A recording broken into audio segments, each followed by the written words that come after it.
Well, so let's go ahead and rise and face the east. Which way east? East in this building is.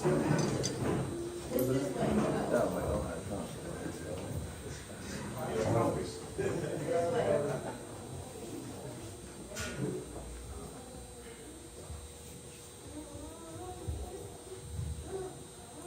Abadawa Yahweh, by Hashem Yahweh, all praises, all honor, and all glory be unto you.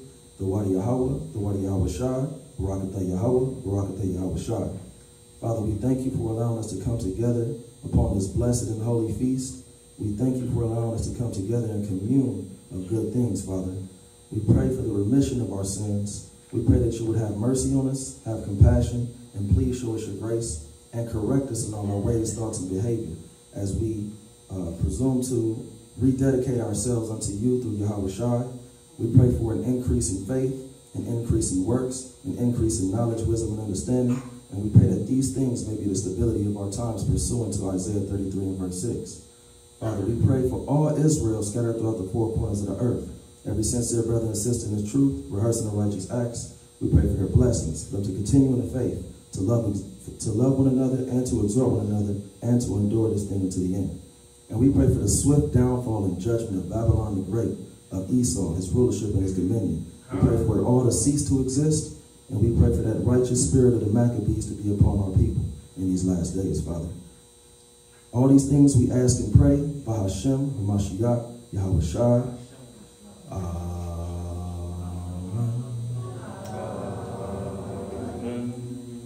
So I'm going to say the Hebrew prayer first and foremost. Abanawa, Shabbat Shemayam, Kagash, Haya, Shemka, Yahweh, Malak Wakah, Baba'ah, Ratazaka, Haya, Aisha, Ratazah, Kawal, Haya, Bashamayam, Nadamanawa, Lakam, Ka, Yawam, Lasalak Nawa, Kabarak Nawa, Kasalak Nawa, Kabawati Nawa, Mala'ah, Thabiyah Nawa, Banasayawan, Abal, Hawashai Nawa, Mayan, Rai, Kaya, Laka, Hamalakwa, Wala Allah, La Tha Para, La Ayalawan, the Wadi Yahweh, the Wadi Yahweh Shai.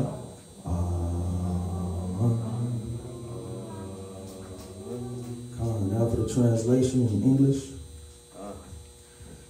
Our Father, which art in heaven, hallowed be thy name. Thy kingdom come, thy will be done on earth as it is in heaven.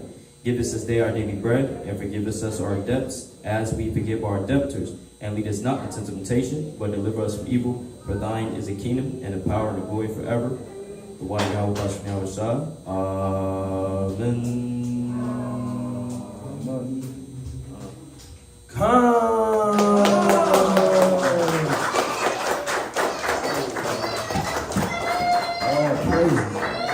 All praises to the Most High. So again, man, family, Shalom Israel, man. Shalom, Yasharallah. Man, we in this building, man. So, hey, man, shout out first and foremost to H.O.I, the House of Israel. You know, Priest Sabak should be on his way. You know what I'm saying? And we want to give a mighty shalom to the brothers of the House of Israel for, you know, embracing us. You know what I'm saying? And you know, doing this unity feast. We want to also shout out the brothers coming from, I'm sorry, what was the... Double-edged sword. Double-edged sword. We got a brother, okay, double-edged sword in the house. Yeah, I'm definitely familiar with y'all there. Double-edged sword, you know what I'm saying? And obviously, Watchman, we represent the Watchman for Israel, LA. So brothers coming together to celebrate this feast, that's beautiful, man. So again, man, we just want to say shalom, man. And you know, first and foremost, let's give it up for the Most High, man. Can we give it up for the Most High? Let's give it up for the Most High. Give it, the Most High is the house. You know what I'm saying? You know, brothers is no longer in the world. Brothers no longer doing things that they used to do. You know, all manner of wickedness. The sisters is in righteousness through the Spirit. You know what I'm saying? The children getting it together. You know what I'm saying? So that's all through the Spirit, man. So, but nonetheless, man, we're going to get into this thing, man. You know, we got a mighty feast to go over. You know what I'm saying? Judas Maccabees, Mattathias. You know what I'm saying? And a lot of our people, matter of fact, let's just go ahead and get Romans chapter 10 and verse 2 right quick, okay? Let's get Romans chapter 10 and verse 2, man. You know what I'm saying? Because how familiar are we with these feast days, man? You know, with our own history. How familiar are we with it? You know what I'm saying? Because when you look back into, when you was in the world, I mean, a lot of people were zealous. Zealous for Christmas, man. You know what I'm saying? People were zealous for Thanksgiving. You know what I'm saying? A lot of people were zealous, you know what I'm saying, for, Valentine's Day. You know what I'm saying? And New Year's. You know what I'm saying? You made sure to watch the MTV New Year's Eve ball come down. You was probably out there in New York. You know what I'm saying? Dick Clark. Yeah, all that, man. You know what I'm saying? People was zealous. And then look, you had Christmas time. You had the stockings up. You know what I'm saying? You had Michael Jackson Christmas song playing. You had Mariah Carey on. And y'all was zealous, man. You know what I'm saying? But how much more zealous you gonna be for your own history, man? Once you came out of that wickedness of being in the world and knowing all of the folly of this world, you know what I'm saying? And professing Saint Nick, you know what I'm saying? Watching Rudolph the Red-Nosed Reindeer deer 1,000 times. Some of y'all probably watched Home Alone before coming up here, man. You know what I'm saying? But nonetheless, man, how much more zealous should we be for the laws in our own history, man? Let's get that right quick in Romans chapter 10 and verse 2, man. It's the book of Romans chapter 10 and verse 2. It says, "For I bear them record that they have a zeal of God." What do our people have? "For I bear them record that they have a zeal of God, but not according to knowledge." What? But not according to knowledge. Look, so our people say, the Bible says our people have a zeal, man. We see that all the time, man. Our people shucking and jiving in the Christian church Sunday every week, man. Faithful into the Christian church. You debating family members about not being able to celebrate these folly days, and they going to war with you. Bloodshed being spilled. You know what I'm saying? All that type of madness. You know what I'm saying? So our people have a zeal to serve God. You know what I'm saying? They singing about the greens, beans, tomatoes, and all that madness. You know what I'm saying? But hey, it's not according to knowledge, man. You know what I'm saying? What's that knowledge that the Most High is referring to that our people is not doing? Let's get Sirach chapter 19 and verse 19 real fast. We're going to show you what that knowledge is. Because the Most High also said that what? He hath rejected our people for a lack of knowledge, man. You know what I'm saying? Our people have rejected the Most High, and he's rejected them as well, man. So we already know the prophecies that's going to come to pass as far as how many of our people is going to be delivered, man. So we want to make sure that we're of that hopeful elect in these last days, man. Because we living all over again the days of the Greeks, the days of the Romans, man. We are in those days once again, man. You are going to see the parallels between right now, today here in America and Babylon, and back then in ancient Greece, man, and Rome. You're going to see the parallels, right? But let's get that right quick, King. This is the book of Sirach, chapter 19 and verse 19. The knowledge of the commandments of the Lord is the doctrine of life. He said what? The knowledge of the commandments of the Lord is the doctrine of life. Right, so he said that the knowledge of the commandments of the Lord, that's the doctrine of life, man. That's how you're going to get everlasting life. The knowledge of the commandments, man. It didn't say that, the knowledge of Esau's colleges. You know what I'm saying? How many degrees you got. You know what I'm saying? He didn't say nothing. The wisdom of this world. You know what I'm saying? You working for Esau, slaving for him, building his kingdom up. You know what I'm saying? Gaining wisdom in all of his different avenues of income. You know what I'm saying? That's not how you're going to get your knowledge, man. Your true knowledge is the commandments of the Lord, man. You see what I'm saying? But go ahead. It says, the knowledge of the commandments of the Lord is the doctrine of life, and they that do things that please him shall receive the fruit of the tree of immortality. Right, so the thing that we have to do is please the Most High. And it's pleasing to the Most High right now for us to come together and keep this feast of dedication, man. It's very pleasing in the eyes of the Most High. You know what I'm saying? So give it up for yourselves as well, man. Israel keeping the feast of dedication, man. That's beautiful, man. You know what I'm saying? Let's get that let's go to 1 Maccabees chapter 14 and verse 9 real fast.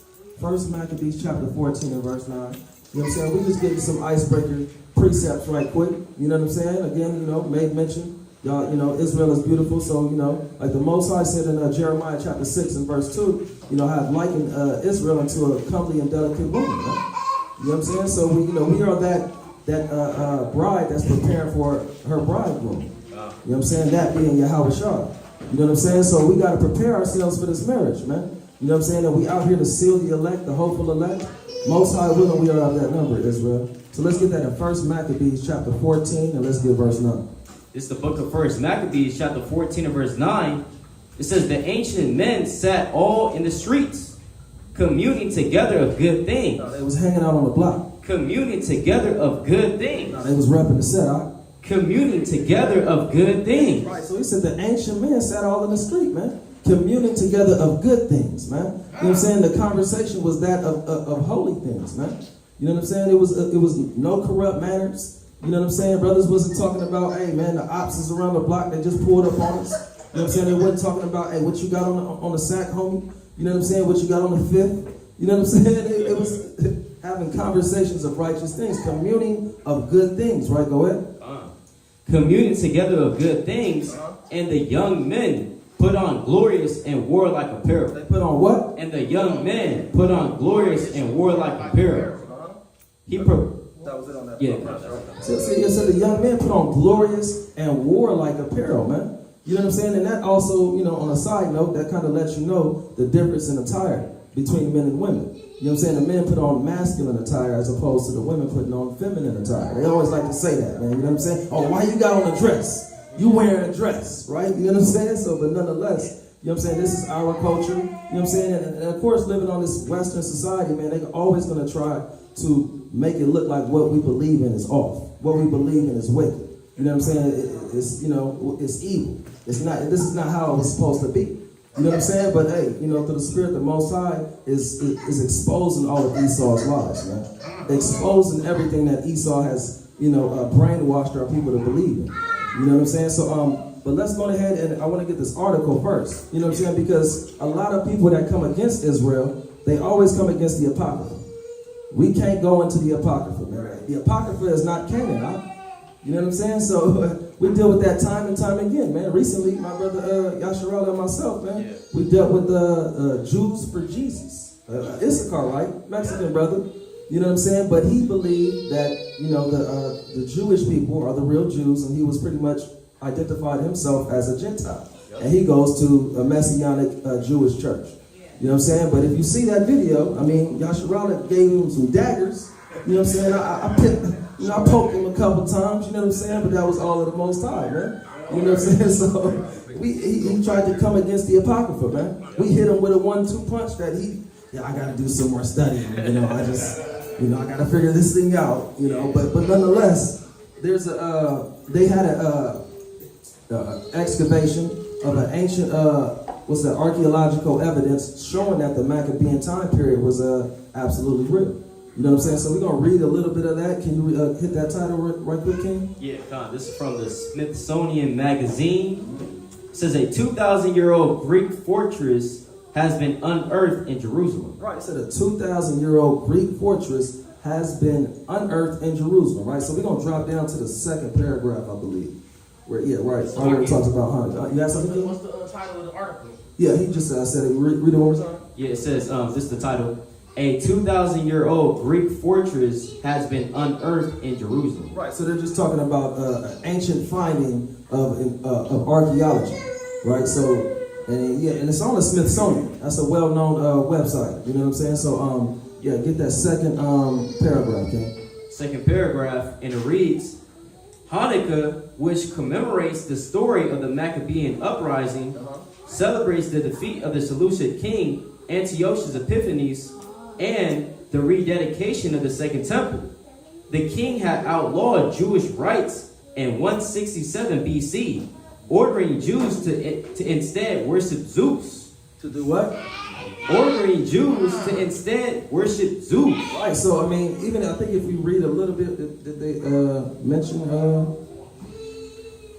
no, yeah, actually let's get that first paragraph. Let's start at right here, where it says the site. Okay, come. It says, the site is believed to be a famous 2,000-year-old Greek fortress known as Arca, which played a key role in the Jewish revolts that inspired Hanukkah. Right. So, and this lets you know, like, that Maccabean time period was absolutely real. You have something, King? How you spell that, Arca? Arca is A-R-C-A. A-R-C-A. So, I mean, look, people, you can't come against the Apocrypha. You have a whole, 15 books missing. How do you jump from, if you just had the Old Testament and the New Testament, you don't have the Greek time period, in your regular KJV. You know what I'm saying? So when people come and scoff against the Apocrypha, you're missing a whole bunch of history. I'm saying, not to mention, I mean, H.O.I talked about the Feast of Dedication. Yeah, ain't no way around it. You know what I'm saying? So, but yeah, if we could get a little bit more, is there more to it? Let's see. Yeah, that's pretty much it on the article. So y'all can check that out as archaeological proof that the Maccabean time period absolutely was true. So with that being said, let's get Psalms chapter 85 and verse 11 right quick. Because the Most High said that the earth would help us. You know what I'm saying? Even when you read Revelation chapter 12, it talks about pretty much the dragon sent out a flood. You know what I'm saying? Sent out a flood, and that flood pretty much represented the lies. And the Most High stated how the earth helped the woman being Israel. You know what I'm saying? And that earth also represents the archaeology that's being found in these present times today and over the course of these last several centuries. You know what I'm saying? The earth has helped us. You know what I'm saying? So nature itself, the Most High uses to, benefit his own people, benefit us, right? Let's get that Psalms 85 and verse 11. Go ahead. This is the book of Psalms, chapter 85 and verse 11. Truth shall bring out of the earth. Truth shall spring out of the earth. It said what? Truth shall spring out of the earth. Right, so the Most High said truth shall spring out of the earth, man. You know what I'm saying? Right now, everybody's feeding and feasting off of that truth, man. Like the Most High said, man shall not live by bread alone, but by every word that proceedeth out of the mouth of the Most High, man. You know what I'm saying? All praises. So that's what we're doing right now. The Most High said truth shall spring out of the earth. That's how you get these excavations of archaeology, right? Go ahead. And righteousness shall look down from heaven. Right, and it said righteousness shall look down from heaven, man. Because everything Esau has tried to do was just bring out nothing but lies, man. You know what I'm saying? Just nothing but slander on the nation of Israel. You know what I'm saying? Nothing but, evil and wickedness, talked on about our people. You know what I'm saying? But all praise to the Most High for bringing out this truth, man. You know what I'm saying? And allowing us to all wake up and have our certain time periods to receive this information of who we are, man. Now we rededicating ourselves and we getting back in this thing. So without further ado, let's go. Unless you guys. I just had a quick precept of the Spirit. Going to real quick the Ecclesiastes. Right, let's go to Ecclesiastes. All right, Ecclesiastes chapter. I think I'm 1 and 3 and 15. If I'm not mistaken. Right. It's the book of Ecclesiastes, chapter 3 and verse 15. Right. That which hath been is now. Right. And that which is to be hath already been. And God requireth that which is past. And God what? And God requireth that which is past. Right. So, and I'm Brother Yashua, the W.F.I as well. Right, through the Spirit. Shalom, shalom. And so, basically, I pulled that precept as to say that, okay, you good. Basically to say that as we read our history, right, because this is our history. If we're Israelites, the whole book, this Bible, is about the records of Israelites, right? So it's written by Israelites to Israelites for Israelites. So it's bias, right? So, yeah, exactly, food, right? So if we have the king, we have the writings, got 1 Samuel, 2 Samuel, 1 Kings, 2 Kings, 1 Chronicles, 2 Chronicles. We're going into the time of the Maccabees, 1st, 2nd Maccabees. Whole bunch of chapters, whole bunch of verses going into our history in particular, right? So as we read 1st Maccabees, 2nd Maccabees during this time of the Feast of Dedication, we also want to understand that which had been is what's going to happen next, right? So as we read the destruction that happened to us by Antiochus Epiphanes, that's going to happen again. When they was persecuting us, that's going to happen again. Right, so history, as they like to say, history repeats itself, and so we can see that true in the Bible, right? Because H.O.I talks about it in Matthew chapter 24, right, and other chapters, that essentially the same things that's going on during the time of the Maccabees is happening today, and it's going to happen tomorrow, right, and the day after that. So as we read our history, we'll also want to keep in mind that, this is the time in which we can relate to the time of the Maccabees, which I know Brother Shalom wants to bring out certain precepts and certain points in which we can relate this time to that time that we were living before. Right? But that's a precept I had. You got it. Yeah, you good. Let's go ahead and head to 1 Maccabees chapter 1 and verse 1. And let's go ahead and get into it, man, because it was a hell of a time period in which a lot of our people were being Hellenized, man. Completely separated from knowing who they were. You know what I'm saying? And, we had a lot of sellouts, had a lot of traitors, a lot of backstabbers. You know what I'm saying? A lot of, people that, were turncoats, quote unquote turncoats. You got something? Same spirits is back in the world again. Absolutely, right? Same spirits. Same spirits is back in the world again, man. So we living in the, another time period of the Greeks. Yeah. You know what I'm saying? So, but let's go ahead and get into that. First Maccabees chapter 1, and let's get verse 1. It's the book of First Maccabees chapter 1 and verse number 1. It says, and it happened after that Alexander, son of Philip, the Macedonian, who came out of the land of Chedda, had smitten Darius, king of the Persians and Medes, that he reigned in his stead the first over Greece. So it says, and it happened, right? And what is it referring to? It's referring to the prophecies of Daniel. Daniel spoke of these things before it came to pass. You know what I'm saying? If I'm not mistaken, he mentioned it in, was that 6 BCE? I believe in the 6th century BCE. And obviously that was a few hundred years before the Greeks came into power, man. You know what I'm saying? So, the prophets come from Israel. The prophets do not come from Islam, man. You're not going to find a prophecy of Islam at all whatsoever about a future ruler over the world. You know what I'm saying? You're not going to find that. But nonetheless, it says, and it happened after that Alexander, son of Philip, the Macedonian, who came out of the land of Shittim, had smitten Darius, king of the Persians. And we know that the Greeks, they assumed power pretty fast. You know what I'm saying? So, and then when you read in Daniel's chapter 7 and verse 8, chapter 8, that's where you get the prophecies that Daniel laid out before to let you know that the Greeks were going to take over. You know what I'm saying? He even spoke of the 4 generals, you know what I'm saying, that was going to precede Alexander the Great. And then he said it was the first over Greece, right? Because there was no white man that was ruling the earth prior to Alexander the Great, man. At all, man. They were always the scum of the earth, man. Always the scum of the earth.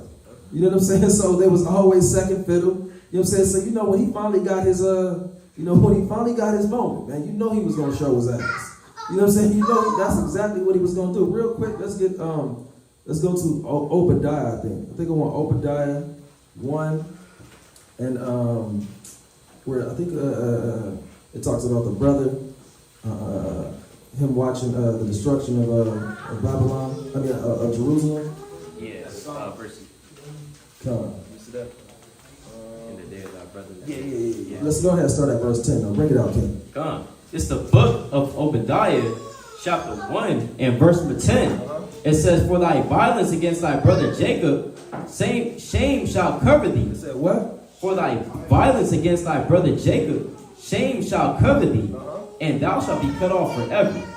In the day that thou stoodest on the other side, in the day that the strangers carried away captive his forces, and foreigners entered into his gates, and cast lots upon Jerusalem, even thou was as one of them. He said what? Even thou was as one of them. Right, so he said that even thou was as one of them, right? Because who destroyed Jerusalem during this time? The Babylonians did. You know what I'm saying? But right here in this chapter, the Most High is talking specifically to Esau. He said, look, you was just as one of them. You know what I'm saying? Those ancient Babylonians, man.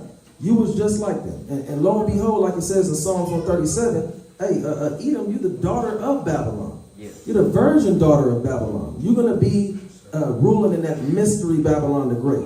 You're going to have that position in the last days. Right, go ahead.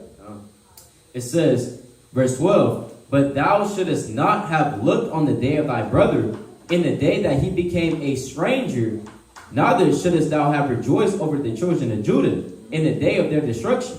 Neither shouldest thou have spoken proudly in the day of distress. Thou shouldest not have entered into the gate of my people in the day of their calamity. Yea, thou shouldest not have looked on their affliction in the day of their calamity, nor have laid hands on their substance in the day of their calamity. Right, so Esau, he had his fun in the sun, man. He seen the temple being destroyed. Back in that time, was that 586 BC? You know what I'm saying? He seen it happen. Oh yeah, he wanted to take part in that, man. He was gonna have a hand in that. You know what I'm saying? And even even up until this time. You know what I'm saying? Of course, after the time of 70 AD, you know what I'm saying? And all the way to this present time, Yahweh is that spiritual temple. And we, as individuals, we make up the body of Yahushua. We all have a specific part to play within the body, man. Yeah. So anytime he gets a chance to defile your temple, oh, he rejoices. Yeah. Anytime he gets Negroes to, get online and talk about eating some twerky, you know what I'm saying, and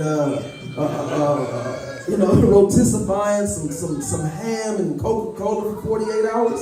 Oh, Esau rejoiced in a major way, man. He love that. You got something? Yeah, I got a point too. Hey, earlier when I was in the car with the elder, I had played that video just as a joke, right?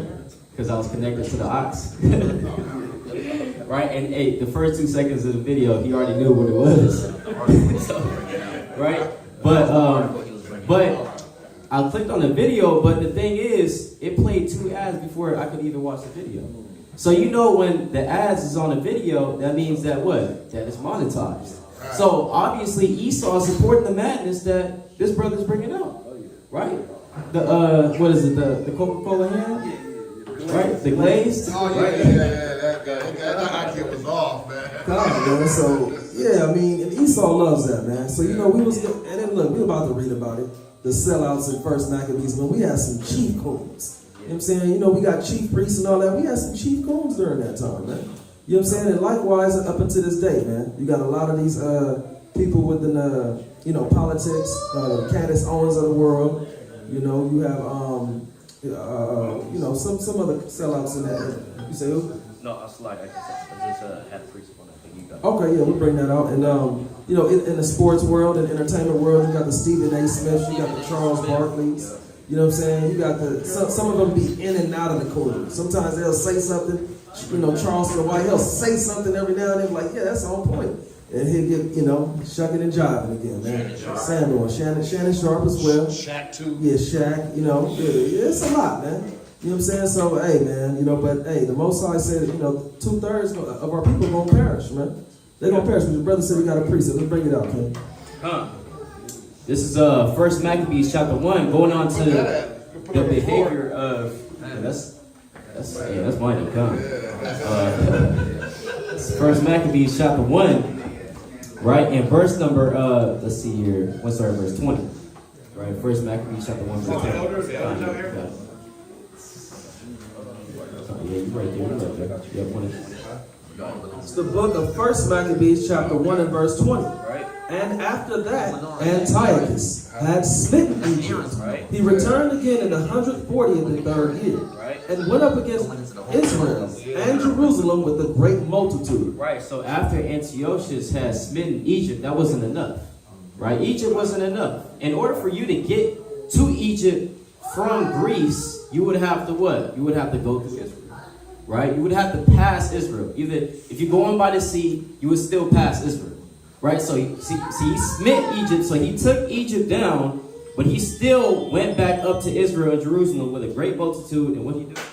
And entered proudly. And entered what? And entered proudly. What does Esau do? And entered proudly. And he entered proudly.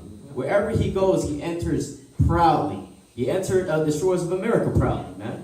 Right? Was scouting out the land.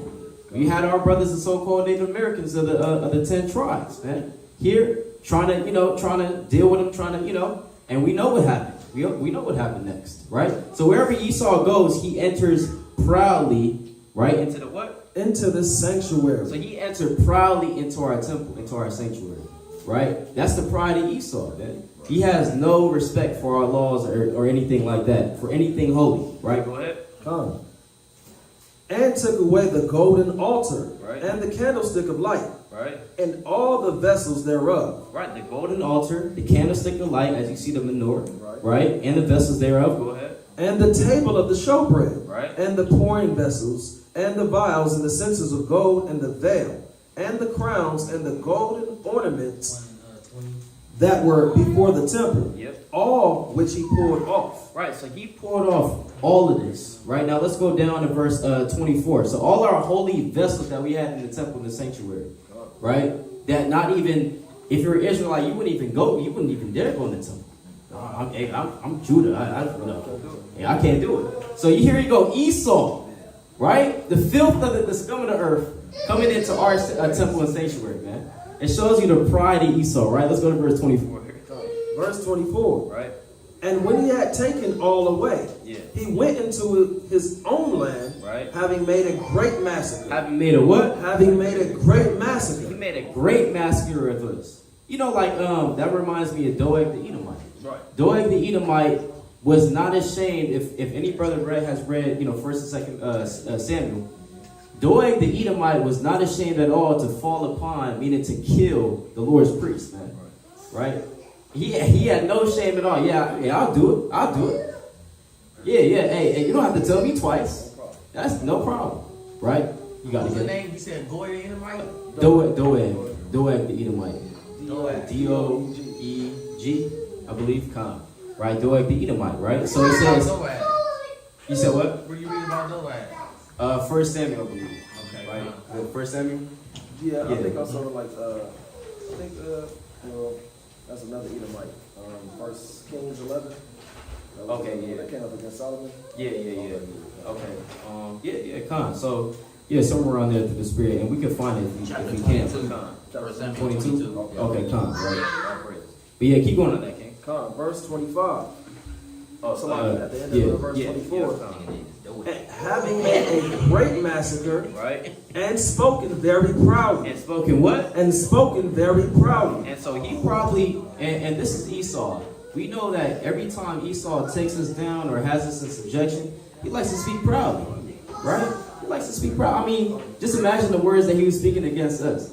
Yeah, I took him down. I took his stuff. You know what I'm saying? I took this stuff in the little candlesticks and whatever. You know what I'm saying? It's whatever, right? Yeah, I just have it set up in my palace, right? Yeah, so this is Esau, right? Esau, like Bakan, showing his true nature. This is why it's so important for us to read the Bible, because it's going to lay out the behavior of Esau. You said what? Kind of like how they speaking about the war in Israel so proudly, especially after the ceasefire just ended. They lost the most bloodiest moment of the war taking place right now. Right. They got such a proud stance that every time they address the situation. Yeah, exactly.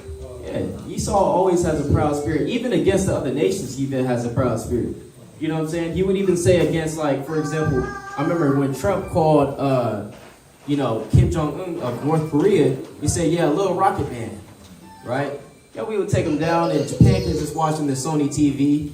Right? Japan doesn't have to help. We would just take him down, little rocket man, right? Yeah, so, I mean, that's Esau. We speak proudly against anybody, right? But Con, you got it.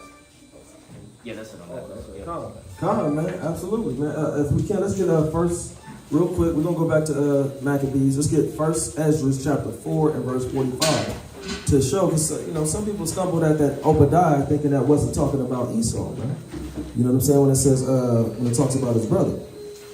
You got some people out here saying, oh yeah, the Esaudian Arabians. You know what I'm saying? So yeah. Esau is the white man, all right. That doctrine has been dying off for quite some time. So, First Ezra chapter 4, and let's get verse 45. This is First Ezra chapter 4, verse 45. Thou also hast vowed to build up the temple, which the Edomites, which the Edomites burnt when Judea was made desolate by the Chaldees. Right, by the Babylonians, man. So it says, which the Edomites burnt up, because the Edomites was there when the Babylonians came through to destroy it, and they was like, let us do it. It'll be our pleasure. You know what I'm saying? That's Esau's mindset. Let us be the ones to destroy it. You know what I'm saying? Esau is still reeling off what his daddy did and giving up the damn blessing, man. You know what I'm saying? Hey, that's just your nature, man. You know what I'm saying? You're not loyal to the soil, man. There's no way you can be loyal to the Most High, man. You know what I'm saying? So that even then they like to point at us, talking about black on black crime, but Esau is gangbanging on a global scale, man. You know what I'm saying? Offing one another, you know what I'm saying? That's why you have Russia against America. That's why you have Vladimir Putin is adamantly against the growing of GMO foods. And is pointing his finger at the West. We'll never be like them. You know what I'm saying? So the Most High is drawing that divide between Esau and, they both Edomites at the end of the day, Edomite empires. But nonetheless, let's go ahead and get back into First Maccabees. Let's go back up real fast. And let's get verse chapter 1, and let's go ahead and go through verse 2, actually. Then we'll jump back down. So it's a lot of history with the Maccabees, man. And we're going to see some righteous men who we all as men should pattern ourselves after, man. Righteous women within the Maccabean time period. The mother that had to watch her 7 sons pass away before her own very eyes, man. Being tortured by Edomites, man. Being tortured by the white man. What's her name? Well, it didn't give her name, but it was in 2 Maccabees chapter 7. You read about it in 2 Maccabees chapter 7. You know what I'm saying? And it gives a mighty account of how this woman, encouraged her sons to do, hey, look, you coming back, man. Even to the last boy, the youngest boy, man. Watched his 6 brothers die, and she went to encourage him and say, hey, Mom. He basically said, say less. That's what he said. When you read it, he basically said, say less. Hey, I'm not worried. I'll be back. You know what I'm saying? So, hey, this is the mentality you got to have, man. This is the mentality our people got to have. You know what I'm saying? Because just imagine Esau right now coming through, ransacking this place right now and snatching the little children up, man. Hanging the infants upside down, man. You know what I'm saying? They killed off all the men. You know what I'm saying? And Esau's just doing whatever he wants. Burning us alive, man. Boiling us alive. This is what Esau was doing, man. And you got to understand the importance of the temple, man. You know what I'm saying? Esau was cutting off your direct communication with the Most High. You know what I'm saying? When people wanted to get a word from the Most High, they went to the prophets, man. They went to the priests. The priests were the ones that taught the law, man. That's what Levi means, joined unto me. The Levites are joined unto the Most High. That's why you have mighty people like Mattathias rising up in that time period. You know what I'm saying? The Levites asking, who will be on the Lord's side, man? Even before this, the Greek Empire, I mean, what took place during this Greco rulership? You know what I'm saying? The priest was rising up, standing up for the Most High in these times, man.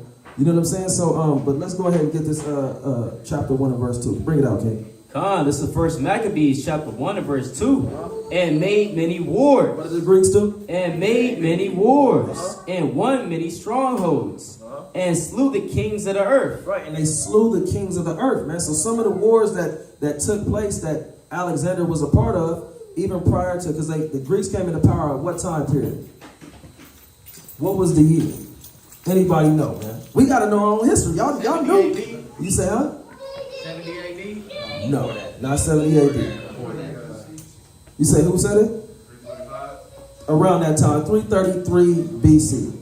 That was the time period in which the Greeks came into power. You know what I'm saying? So some of the battles they had prior to that year and after that, one was called 333, the Battle of Granicus. You had the Battle of Issus in 332, the Battle of Halicarnassus in 334 as well, and also the Battle of Aguamela. So these are some of the battles that the Bible is mentioning that they had many wars, man. You know what I'm saying? They didn't just overcome the Medes and the Persians. It was plenty of wars that the Greeks was battling in, right? So let's keep going on that, King. Verse 3, and went through to the ends of the earth, and took spoils of many nations, insomuch that the earth was quiet before him. It said what? Insomuch that the earth was quiet before him. It said the earth was quiet, man. Before Alexander the Great, man. Before he came into power, man, it said the earth was quiet before him, man. You know what I'm saying? Now it's just turned upside down. You know what I'm saying? And things are turned upside down right now, man. Lo and behold. No surprise there, man. It's because the Greeks are in power right now, right? Bring it out, King. It says, verse 4, and he gathered a mighty strong host, and ruled over countries, and nations, and kings, who became tributaries unto him. Who became what? Who became tributaries unto him. Right. It said they became tributaries unto him, unto the Greeks. And we see that unto this day. You still got to pay taxes, right? Tributaries unto Esau, man. You know what I'm saying? Even to this day. You know what I'm saying? So Esau, he's always had this wicked and evil spirit upon him, man. You know what I'm saying? But bring it out, King. Come on. Verse number 5. And after these things he fell sick, and perceived that he should die. Wherefore he called his servants, such as were honorable, and had been brought up with him from his youth. Right. So he said, hey, look, Alexander the Great, I think it says he died at what age? Does it say? We coming up on that, huh? 27? Yeah. Okay. 32. Yeah, I think it's the Bible says 32, yeah. So, I mean, he died at a young age, man.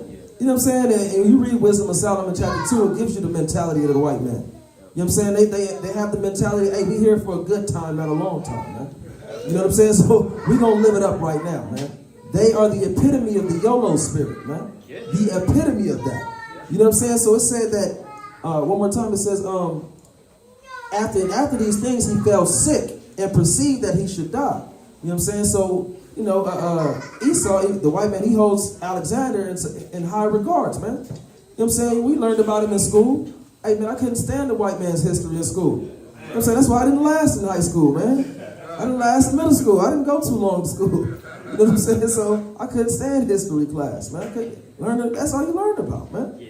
And then the only thing they hit you with is 1600s. Yeah, we civilized you niggas. You were swinging on trees in Africa, and we civilized you. That's all you need to know. You know, and the Indians gave the lands to the pilgrims, and now you're here. You know what I'm saying? So, absolutely. But this is what they want you to think, man.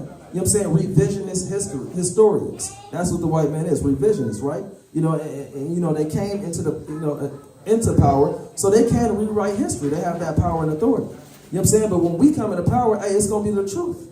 Yeah. That's all it's going to be. It's going to be the truth is going to be revealed.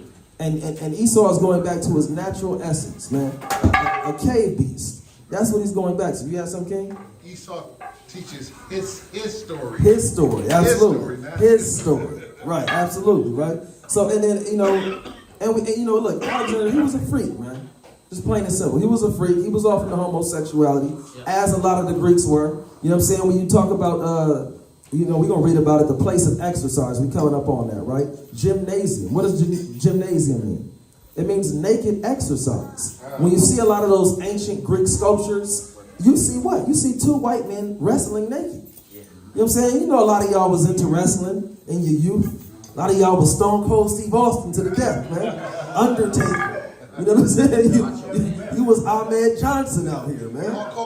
Right. Hulk Hogan. You know what I'm saying? The Rock. Macho Man. All of them. You see that? You see? Hey, we was living during the times of the Greeks, man. You know what I'm saying? Hey, I watched it, you know, from the time of like 6 years old to 10. But I know grown men that watched it all the way up until now, man. You know what I'm saying? Still staying with moms. I had a neighborhood drunk named Reggie in the neighborhood. You feel me? He loved wrestling, man. All the time. He dun dun dun dun dun.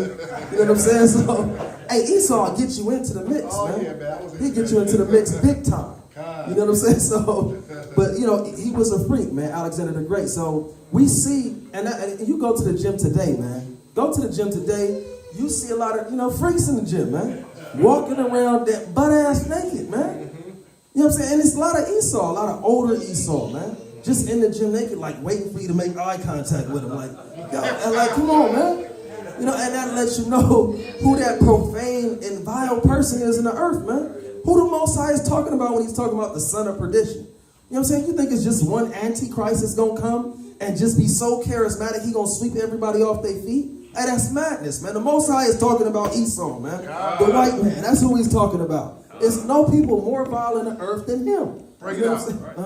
Oh, okay, I thought brother had something. No, break it out. Keep going on this, what's that? No, actually, verse 6, I'm going to read that part one more time. It says, wherefore he called his servants such as were honorable, man. Hey, it's honorable to do the things in Esau's eyes that he does, man. To rape, to commit genocide, man. He views these things as being honorable, man. And that's absolutely wild, right? But go to verse 12 right quick. Verse 7, right? God, this is verse 7. So Alexander reigned 12 years and then died. And his servants bare rule every one in his own place. And after his death, they all put crowns upon themselves. So did their sons after them many years, and evils were multiplied in the earth. It said what? And evils were multiplied in the earth. Right, it said, and evils were multiplied in the earth, man. And he said it was his people that came up with it from his youth, right? So he had pretty much four generals after him. Do brothers know the names of these four generals? You know what I'm saying? Brothers know that history. I know it's Greek history now. You know what I'm saying? I couldn't stand it either. But this is history that we kind of got to know about. You know what I'm saying? So throw a name out there. Seleucus. Epiphany, right? Epiphany, right? Is one of them. Right? Not Epiphanes, right? But you got Seleucus. Did somebody say something else? Cassander. Lysimachus or Lysimachus. And what else? Starts with the P. Ptolemy, right? So those are the four The generals one that was after. over Egypt. Right, yeah, and then they all branched off. The kingdom was split into four. So that's what you call a tetrarch, a kingdom that's divided into four. You know what I'm saying? Four different sections. You see what I'm saying? So now, so those four took reign after Alexander died, and it said that evils were multiplied in the earth. But then, like you made mention of Epiphanies, right? Go ahead. Come, verse number 10. And there came out of them a wicked root. Okay, what? And there came out of them a wicked root. Right. Now, we know all the people before this person was all wicked. But they had to, acknowledge this one as being, one of the chief wicked ones. Yeah. You know what I'm saying? It says, there came out of them a wicked root. Yeah. You know what I'm saying? And what was his name? Antiochus, surnamed Epiphanes, son of Antiochus the king, who had been in hostage at Rome, and he reigned in the 37th year of the kingdom of the Greeks. Right. So it said he reigned in the 137th year of the Greeks. So Antiochus or Antiochus, as the brother pronounced. You know what I'm saying? We don't care how we pronounce the names, man. It's Greek names at the end of the day. You know what I'm saying? A lot of which some of us took on. You know what I'm saying? But nonetheless, it says he was wicked, man. You know what I'm saying? Let's go ahead and get that next verse, though, King. Verse number 11. In those days went there out of Israel wicked men. Went out what? Wicked men. Who persuaded many saying, let us go and make a covenant with the heathen that are round about us, for since we departed from them, we have had much sorrow. Right, so you had a lot of wicked men amongst our own, man. I said, hey, man, let us depart. You know what I'm saying? So ever since we, read that last part one more time, it says, persuaded many saying, let us go and make a covenant with the heathen. They wanted to make an agreement, contractual agreement with the heathen nations, man. You know what I'm saying? Imagine that. Now, you got people, within our own nation right now in this present times that's making covenants with the heathen. That's making contracts with the heathen to sell our people out. You know what I'm saying? And this is why they don't allow any type of revolutionary spirit of a man or a sister to get in their realms of politics. They're not dealing with that, man. They need you to shuck and jive, man. They need you to, they're going to vet you out and see, what type of person you are. You know what I'm saying? If you one of those Colin Kaepernick Negroes, you damn half-breed, we raised you, and you want to buck up against us, hey, well, you're not playing in NFL no more, buddy. How about that, huh? You know what I'm saying? And then you have people like, remember Michael Vick, right? He was trying to tell Kaepernick, right? Hey, you might want to cut your hair, man. Cut the braids off, man. You want to look presentable to these people. All because they gave his ass another chance. Yeah. You know what I'm saying? So you got a lot of people that's like, hey, they're going to sell out quick. Yeah. They're going to sell out quick for $1. They want to be on TV getting their checks. You know what I'm saying? And then you got some of our people that, hey, they just, they kind of take the L. Kyrie Irving kind of stood 10 toes. You know what I'm saying? All praises to the Most High for that. But at the same time, he's still in the chokehold and kind of dealing with different doctrines. You know what I'm saying? You got Kanye, he kind of in and out of it. You know what I'm saying? 1 minute he's saying something, next thing, hey, I'm married to a Jewish bitch. You know what I'm saying? So, you know what I'm saying? In his latest song. You know what I'm saying? But nonetheless, we had a lot of sellouts, man. And we're going to continue. You got something? No, you got it. Yep. Come, let's go ahead and drop down to verse 14 real fast. Come. Verse number 14. Whereupon they built a place of exercise at Jerusalem according to the customs of the heathen. Right, it says they built a place of exercise at Jerusalem, man. You know what I'm saying? So we see Esau today, he thinks he tries to profit off of anything. We see that. Esau's going to profit off of sex. He's going to profit, who would think to put two people together and pay them money so that you can sell it to the whole world? That's wild, right? I don't know who would have a thought like that. You know what I'm saying? Except, Esau, except a European man, a wicked person, a profane person. You know what I'm saying? You have something? Better yet, who would think about hunting a whale? You know how big a whale is? They were the first person that heard a whale. Right. Yeah. A whale is bigger than the boat, bigger than the house. Yeah. Hunting whales. Right, and I think I That's said you wild something to today. me. Was it the blue whale? Oh, yeah. I think that was the biggest thing, I've ever seen. Who thinks to hunt something that big? Exactly. And that lets you know, pursuant to the prophecy and also the precepts of who Esau was and him being a cunning hunter. Ain't no way around that. You know what I'm saying? Who's made laws on the certain jurisdictions in which you're allowed to hunt animals? It's the white man. You know what I'm saying? He makes laws behind that. You know what I'm saying? And he's, proudly taking pictures with heads of lions, with bears, you know what I'm saying? Deers, rhinos. You know what I'm saying? The little white girl's taking pictures with the heart in her hand, cutting it out, biting the heart, blood all over her face. You know what I'm saying? You can find all of these things online. You know what I'm saying? These things have happened. You know what I'm saying? So, but nonetheless, it says, whereupon they built a place of exercise at Jerusalem according to the customs of the heathen. You know what I'm saying? And back in the times of Greece and Rome, they had the Colosseums. And who was they trying to recruit to come and perform? They was trying to get Jake, man. You know, Jake, are you all in shape, man? You know what I'm saying? You well fit. We see you do backflips. Hey, you're pretty good. Hey, we can get you some money. How much would you like? You want to take care of your family? You know what I'm saying? So, and they hit our people with those same type of wordplay. You know what I'm saying? With that same type of word. Matter of fact, hold that. I think give me Sirach chapter 1 and verse 30. Sirach chapter 1 and verse 30, man. Because Esau is good with his words. You know what I'm saying? He's gonna have some smooth words for you. Tell you what you want to hear, man. You know what I'm saying? And this is how a lot of our people get seduced. You know what I'm saying? So you gotta be wise. You know what I'm saying? And be smart on how you deal. We gotta deal with them. You know what I'm saying? A lot of us have jobs. A lot of us are not blessed enough to have our own businesses and everything. But the Most High will, sustain you in this thing. You know what I'm saying? So give me that Sirach 1 and 30. I think that's what I want. Is that what I think? Maybe First Maccabees 1 and 30. I think that's probably it. We're probably in that one. Let's get that one. First Maccabees 1 and 30. You got it. First Maccabees chapter 1 and verse 30. And it reads, and spake peaceable words unto them. You do what? And spake peaceable words unto them. But all was deceit. No, just a little bit. But all was deceit. Right, you see, Esau says, but all was deceit, man. You can't, the Bible says, never trust your enemies, man. You can't never trust Esau for nothing, man. Because he's going to try to undercut you one way or another, man. You know what I'm saying? When you talk about, there was this one brother who created a lot of TV shows that he didn't get credit for years. So Esau, I'm talking from all of those shows in the 70s and 80s, I think to the Good Times, to the George Jefferson show. This brother he was homeless at one point, and he created all of these shows, man. And Esau profited off of it, and that dude didn't get reimbursed until well off into the 2000s. You know what I'm saying? So he gonna get the best of you. He gonna try to finesse you any way he can, man. You know what I'm saying? So it says he speaks peaceable words, but all was deceit. Go ahead. It says, for when they had given him credence, he fell suddenly upon the city. Right, you might give Esau, he's not that bad. You know what I'm saying? He's a good Edomite, man. Hey, he helped me out he gave me a pack of squares one time. You know what I'm saying? Back in the day. You know what I'm saying? He gave me a pack of squares. He looked out for me, man. You know what I'm saying? When I was down and out, right? But go ahead.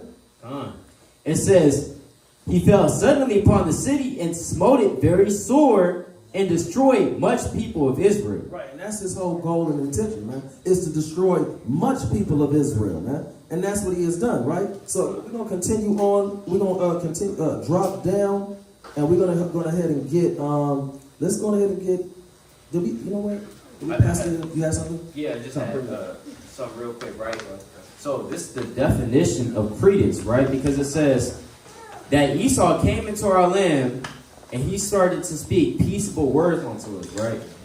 It says, but all was deceit, like always, like he always does, right? Always lies. It says, for when they had given him credence. So that's our fault, right? That's where we erred at.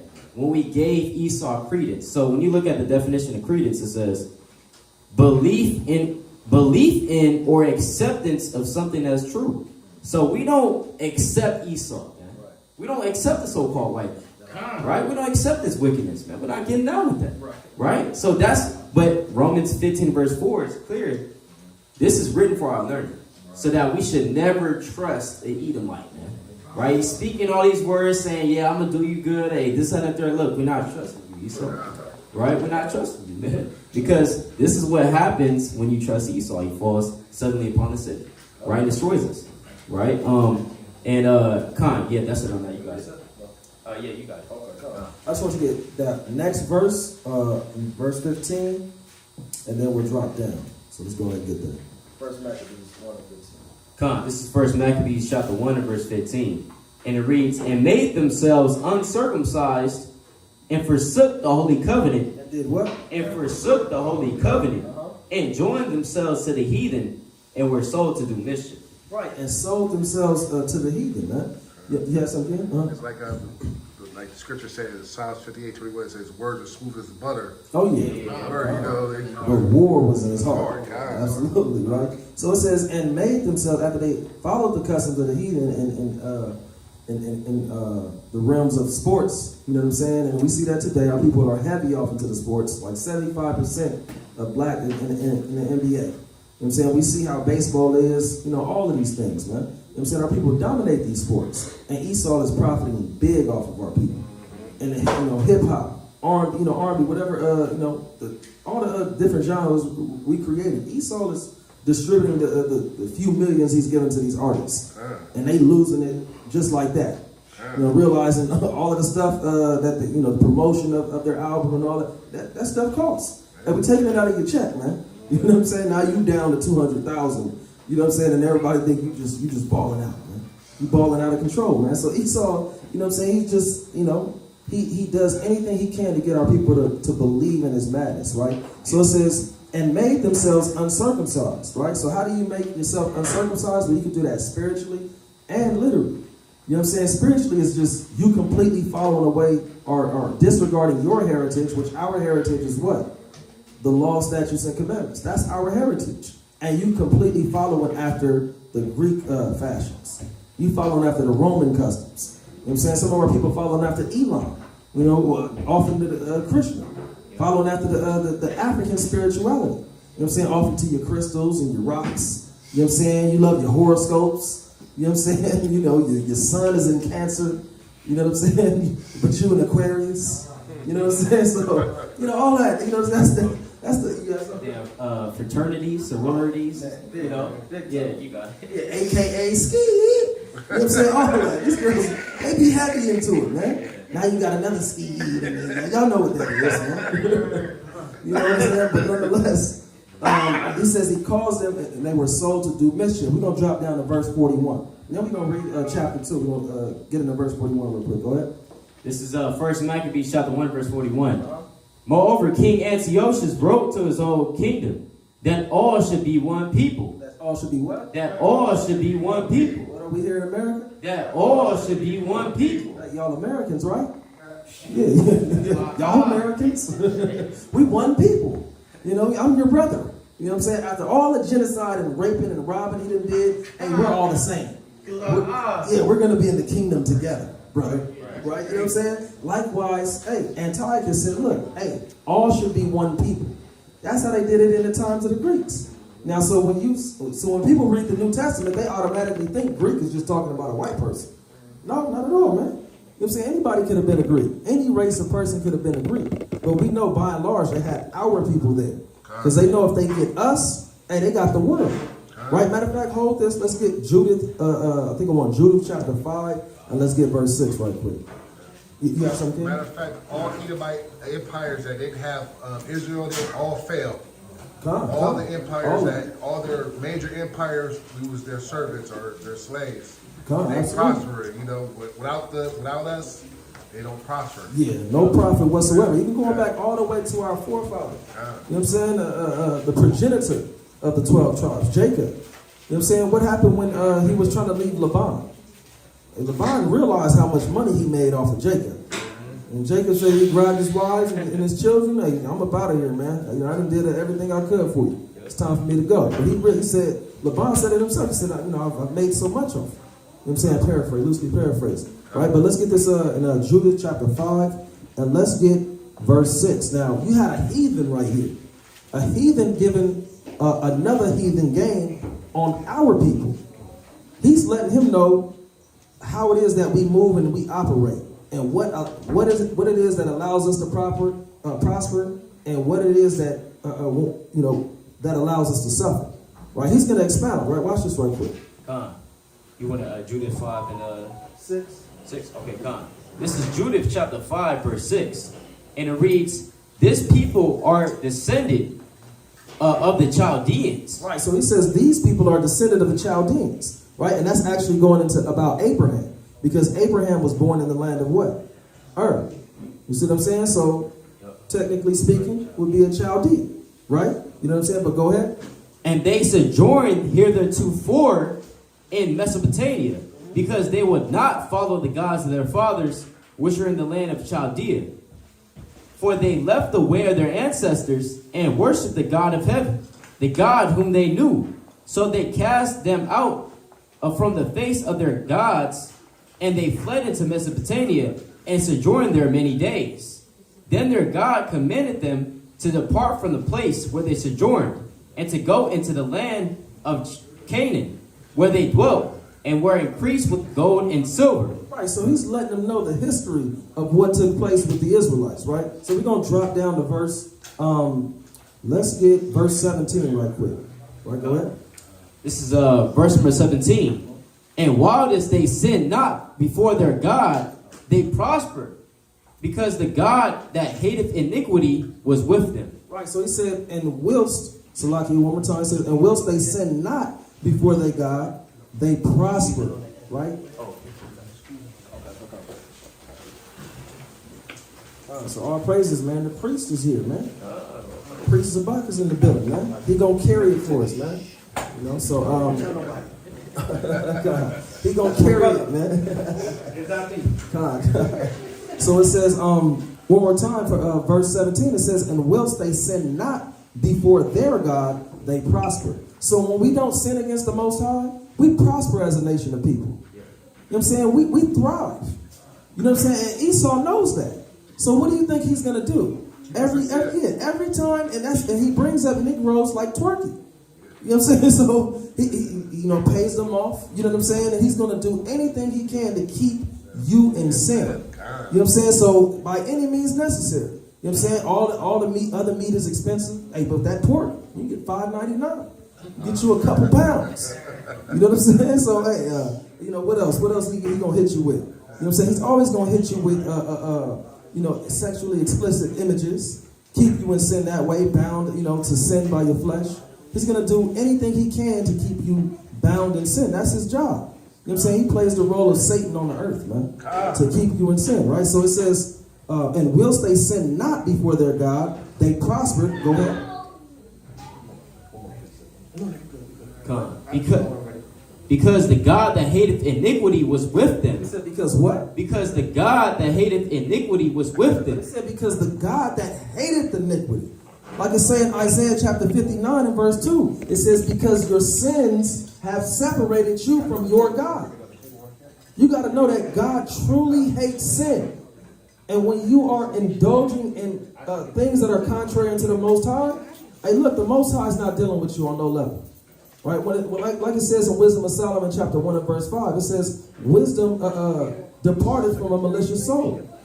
Wisdom is not going to enter into a spirit that is bound and indulging in sin. It's going to leave. You see what I'm saying? So let's finish this right quick, though. I think I want all the way through verse 18. Go ahead. This is verse number 18. But when they departed from the way which he appointed them, they were destroyed in many battles, very sore, and were led captive into a land that was not theirs. And the temple of their God was cast to the ground, and their cities were taken by the enemies. But now are they returned to their God. Drop down to verse 20. Verse number 20. Now therefore, my Lord and governor, if there be any error in this people. Right, so the heathen is telling another heathen. He's letting them know, giving them game on us. He said, if there be any error, meaning if there be any sin, if these people are going off and doing things contrary unto what their God commanded them, go ahead. And they sin against their God, let us consider that this shall be their ruin. He said, what? Let us consider that this shall be their ruin. Right, so when the Israelites are in sin, when blacks, Hispanics, and Native Americans are in sin, hey, let us consider that this shall be their ruin. We can overtake them when they're in sin. You know what I'm saying? And this was an Ammonite, a Japanese man, letting another heathen know about our people. So they know what is going to. So the white man studied this, man. He knows what's going to keep you in sin. So he's doing everything he can to keep you bound in there, right? So let's finish our quick. And it reads, Salaki. It says, and they sin against their God. Let us consider that this shall be their ruin, and let us go up, and we shall overcome them. But if there be no iniquity in their nation, let my Lord now pass by. lest their Lord defend them and their God before them, and we become a reproach before all the world. Right. So he said, hey, look, if they keeping the commandments, hey, look, just leave them alone. We're going to let them go. Hey, we don't want to be a reproach. We don't want to be laughed at. You know what I'm saying? Because their God is going to defend them. And we got plenty of history that we can look to in which God defended our nation and people, man. You got something? What was that last piece? That was Judith chapter 5 and verse 20. Right? Judith chapter 5 and verse 20. And so we're going to go back to 1 Maccabees chapter 1 and verse 41.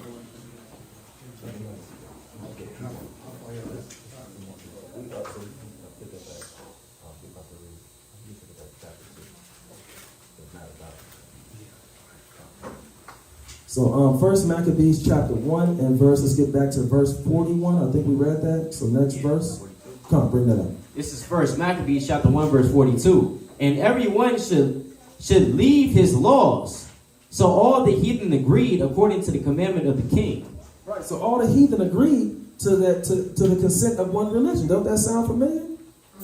Christianity, one religion. And even then he'll take it a step further. And you can be whatever you want to be over here.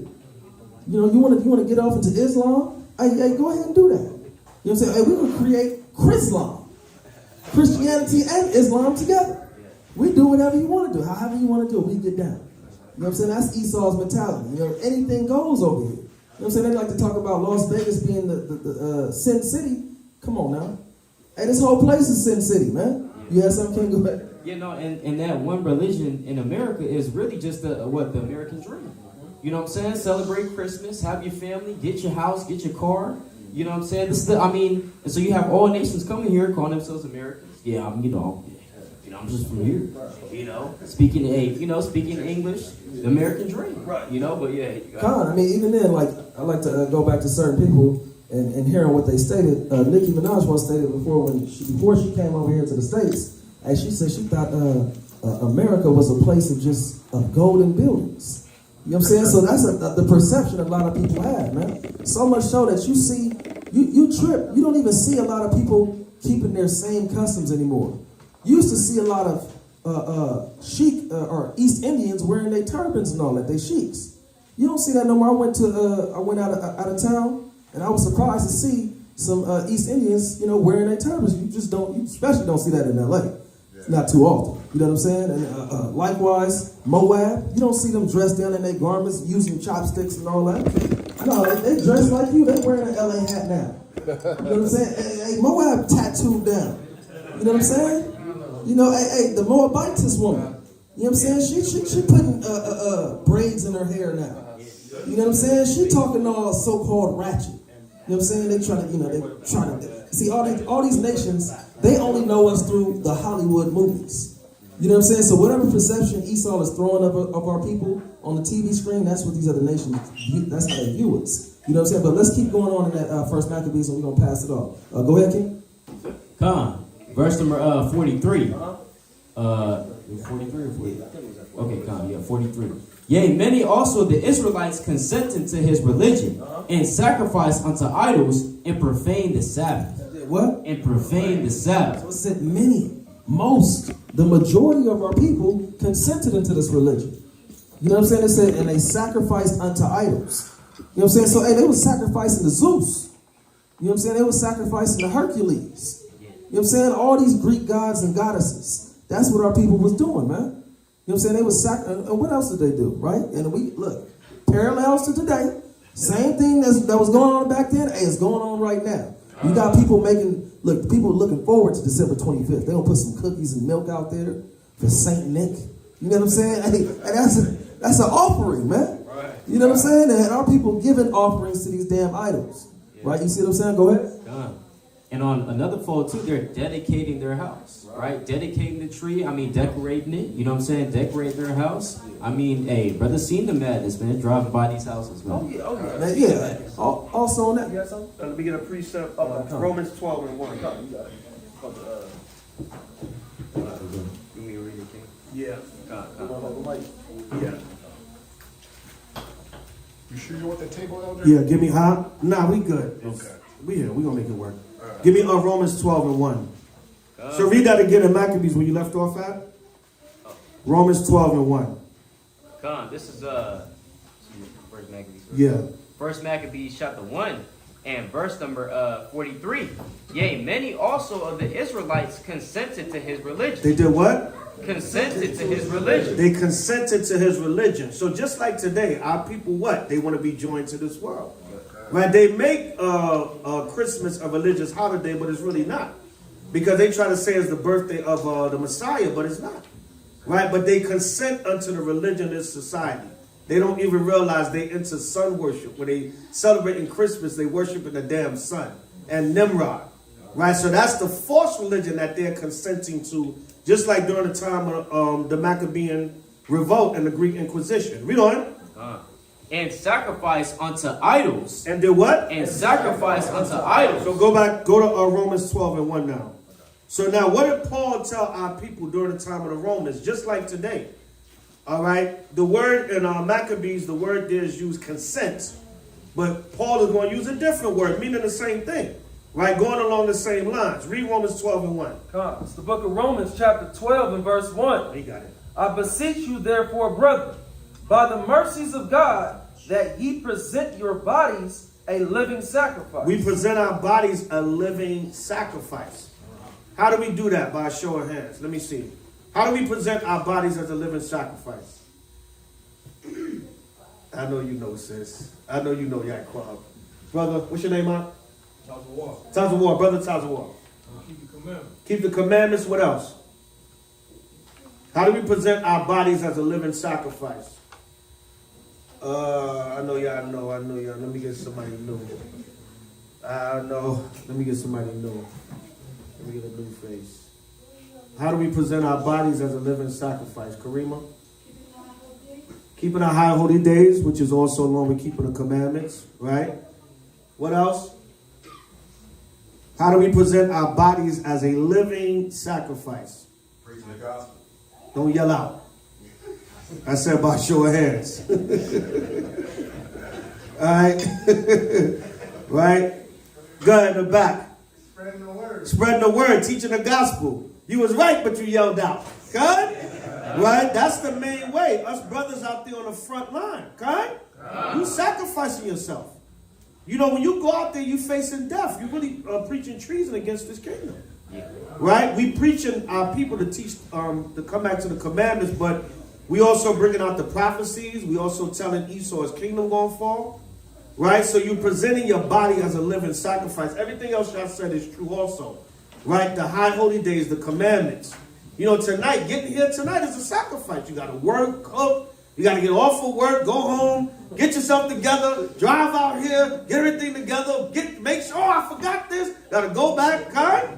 Satan trying to mess with you. Wow, man, I'm trying to get to the feast for the last 2 hours. Good? So it's a sacrifice. Everything is being thrown in front of you, good? So it's not going to be easy being in this truth. It's easy to go out there and conform to the world because everybody's doing it. It's easier. It's harder to break through that and serve the Most High Yahweh. Okay? You can just get out there where everybody's getting ready for Christmas. I mean, you know, it's easy. Millions upon millions of people are doing the same exact thing. Right? Maybe a couple of 100,000, maybe a couple of million of us are trying to do this in the States, all over the world. Okay? Even though, you know, a lot more people are coming into the truth than we realize, than we see all the time. Israel always look for that outward number, but the Most High is waking us up all over the planet. You'd be surprised. But compared to the billions of people that's conformed to this world, right, you got to fight to stay in this truth and, you know, stay with the Most High. Okay? Right, read on. It says, present your bodies a living sacrifice. Your body has to be a living sacrifice, right? You can't complain. Yo, brother, you can make it to camp this week. I don't know, my big toe hurting. Yeah, right. You want to stay home and watch the football game. Sis, you think you can make a salad for the new moon? I don't know, brother. Salad take too much time. There's a sacrifice, God. You got to put in work. Right? Go ahead. Holy, acceptable. Holy and acceptable. Go ahead. Which is your reasonable service. That's your reasonable service, right? The Most High called you into this truth. So your reasonable service to show your appreciation to Him is to what? Do the work and keep the commandments and be a living sacrifice. God? Everybody, and everybody got a part to play. You know, every brother, every sister is important. That one brother or one sister that's not there, it makes the difference in everything. So everybody's important. Don't just sit back and say, oh, them brothers got it out of here. I ain't got to go this week. Nah, that you never know. You might be that one brother, that one extra brother needed to read. That one extra brother needed the whole post, okay? Oh, the sisters got it. I don't feel like making a sound. I'm going to just stay home and watch them on YouTube. Watch them on the live. I know they're going to be on the live. But I don't feel like going. I don't feel like driving 5 minutes. Right? Yeah, Israel, man. Israel be right up the block and know what to do the work. Okay? So you have to present your body as a living sacrifice. Come on. Verse 2. And be not conformed. And be not conformed. Go ahead. To this world. Don't be conformed to this world. Like we read in 1 Maccabees 1, they consented to the Greeks' religion. Right? Back then, during that time, and Paul is telling us not to do it during the Romans and don't do it now in this world. Okay? Right, read on. But be ye transformed. But be what? But be ye transformed. But be ye transformed. Go ahead. By the renewing of your mind. You have to renew your mind. Right? So even coming into this sacrifice and this truth and having a new mind frame, that's a sacrifice. Because now you got to stop thinking like everybody else. Okay? What you mean you don't celebrate Christmas? What kind of Negro are you? What you mean? You a Jew? What? Hanukkah? Ain't that them people in Israel? You know what I'm saying? Now you got to get all, look, brother, we have work. I don't feel like explaining that. Well, no, I want to know. You know what I'm saying? Now, more likely than not, that's going to be an argument. Because you're going to get into it. They're going to get simple because they conform to this world and they're not going to understand. Okay? Read on. Come, that ye may prove what is that good. Prove what is that good. Come on. That acceptable. That acceptable. Come on. And perfect will of God. We got to prove that acceptable and perfect will of Yahweh by Shema Mashiach Yahushua. Okay? So a lot of our people back during the Greek Inquisition, they consented to the Greeks' religion. Right? And just like our people today, they conform to this world. It's easy, you know. I'm going to church on New Year's Eve. And I'm going to pray to my Jesus for a new year, for a better new year. Some of my people, they have marathons in the churches. They be in the church all 12, 15 hours, all night on New Year's Eve, right? Praying to that white Caesar Borgias. Oh, it's going to be a holy, hallelujah, it's going to be a beautiful year. Okay? But what? You can't be conformed to that. So coming back to this truth, it's a sacrifice, and you got to present your body and not be conformed to this world. You got to make a conscious choice. I'm going to celebrate the Feast of Dedication, not Christmas. I'm not putting that Christmas tree in my house. I'm not going with the commercialism. You know, yeah, we got to buy certain stuff or whatever, you know, for the feast day, whatever. But at least we putting forth our money towards the right cause, the right feast day that the Most High gave us. Isaiah, you got your hand up? It's kind of like Revelation 13 and I believe 15, like the image of the beast. You know, like everybody's conformed to the image of America and doing everything with the holidays. It's like the image of the beast, but we're trying to come back to the image of the Most High. Right. All praises. All praises. So that's it on that. Keep going a little bit. We might jump ahead for the sake of time. But y'all go ahead and finish out what y'all was bringing out. First Maccabees 1, I think it was at 44. Yeah, 44.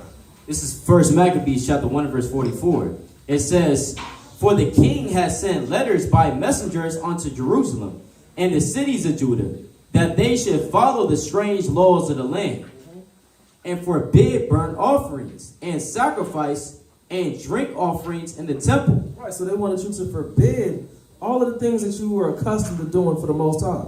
They wanted you to stop sacrificing unto your God and start sacrificing unto Zeus.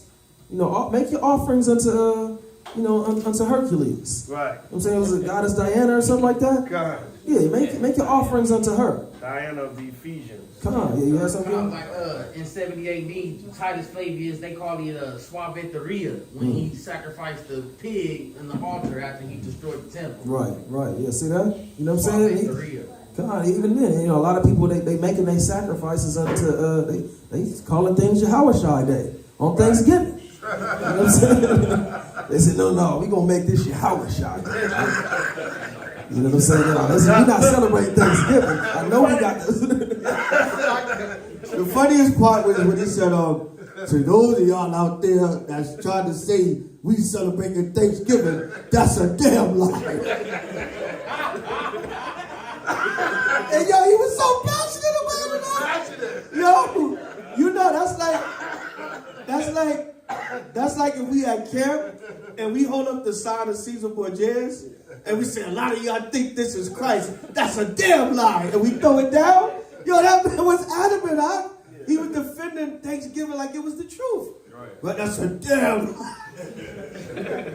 Oh, we got to pray for our brothers, man. We got to pray for Israel in these last days, man. When I saw that, I said, we coming to an end, man.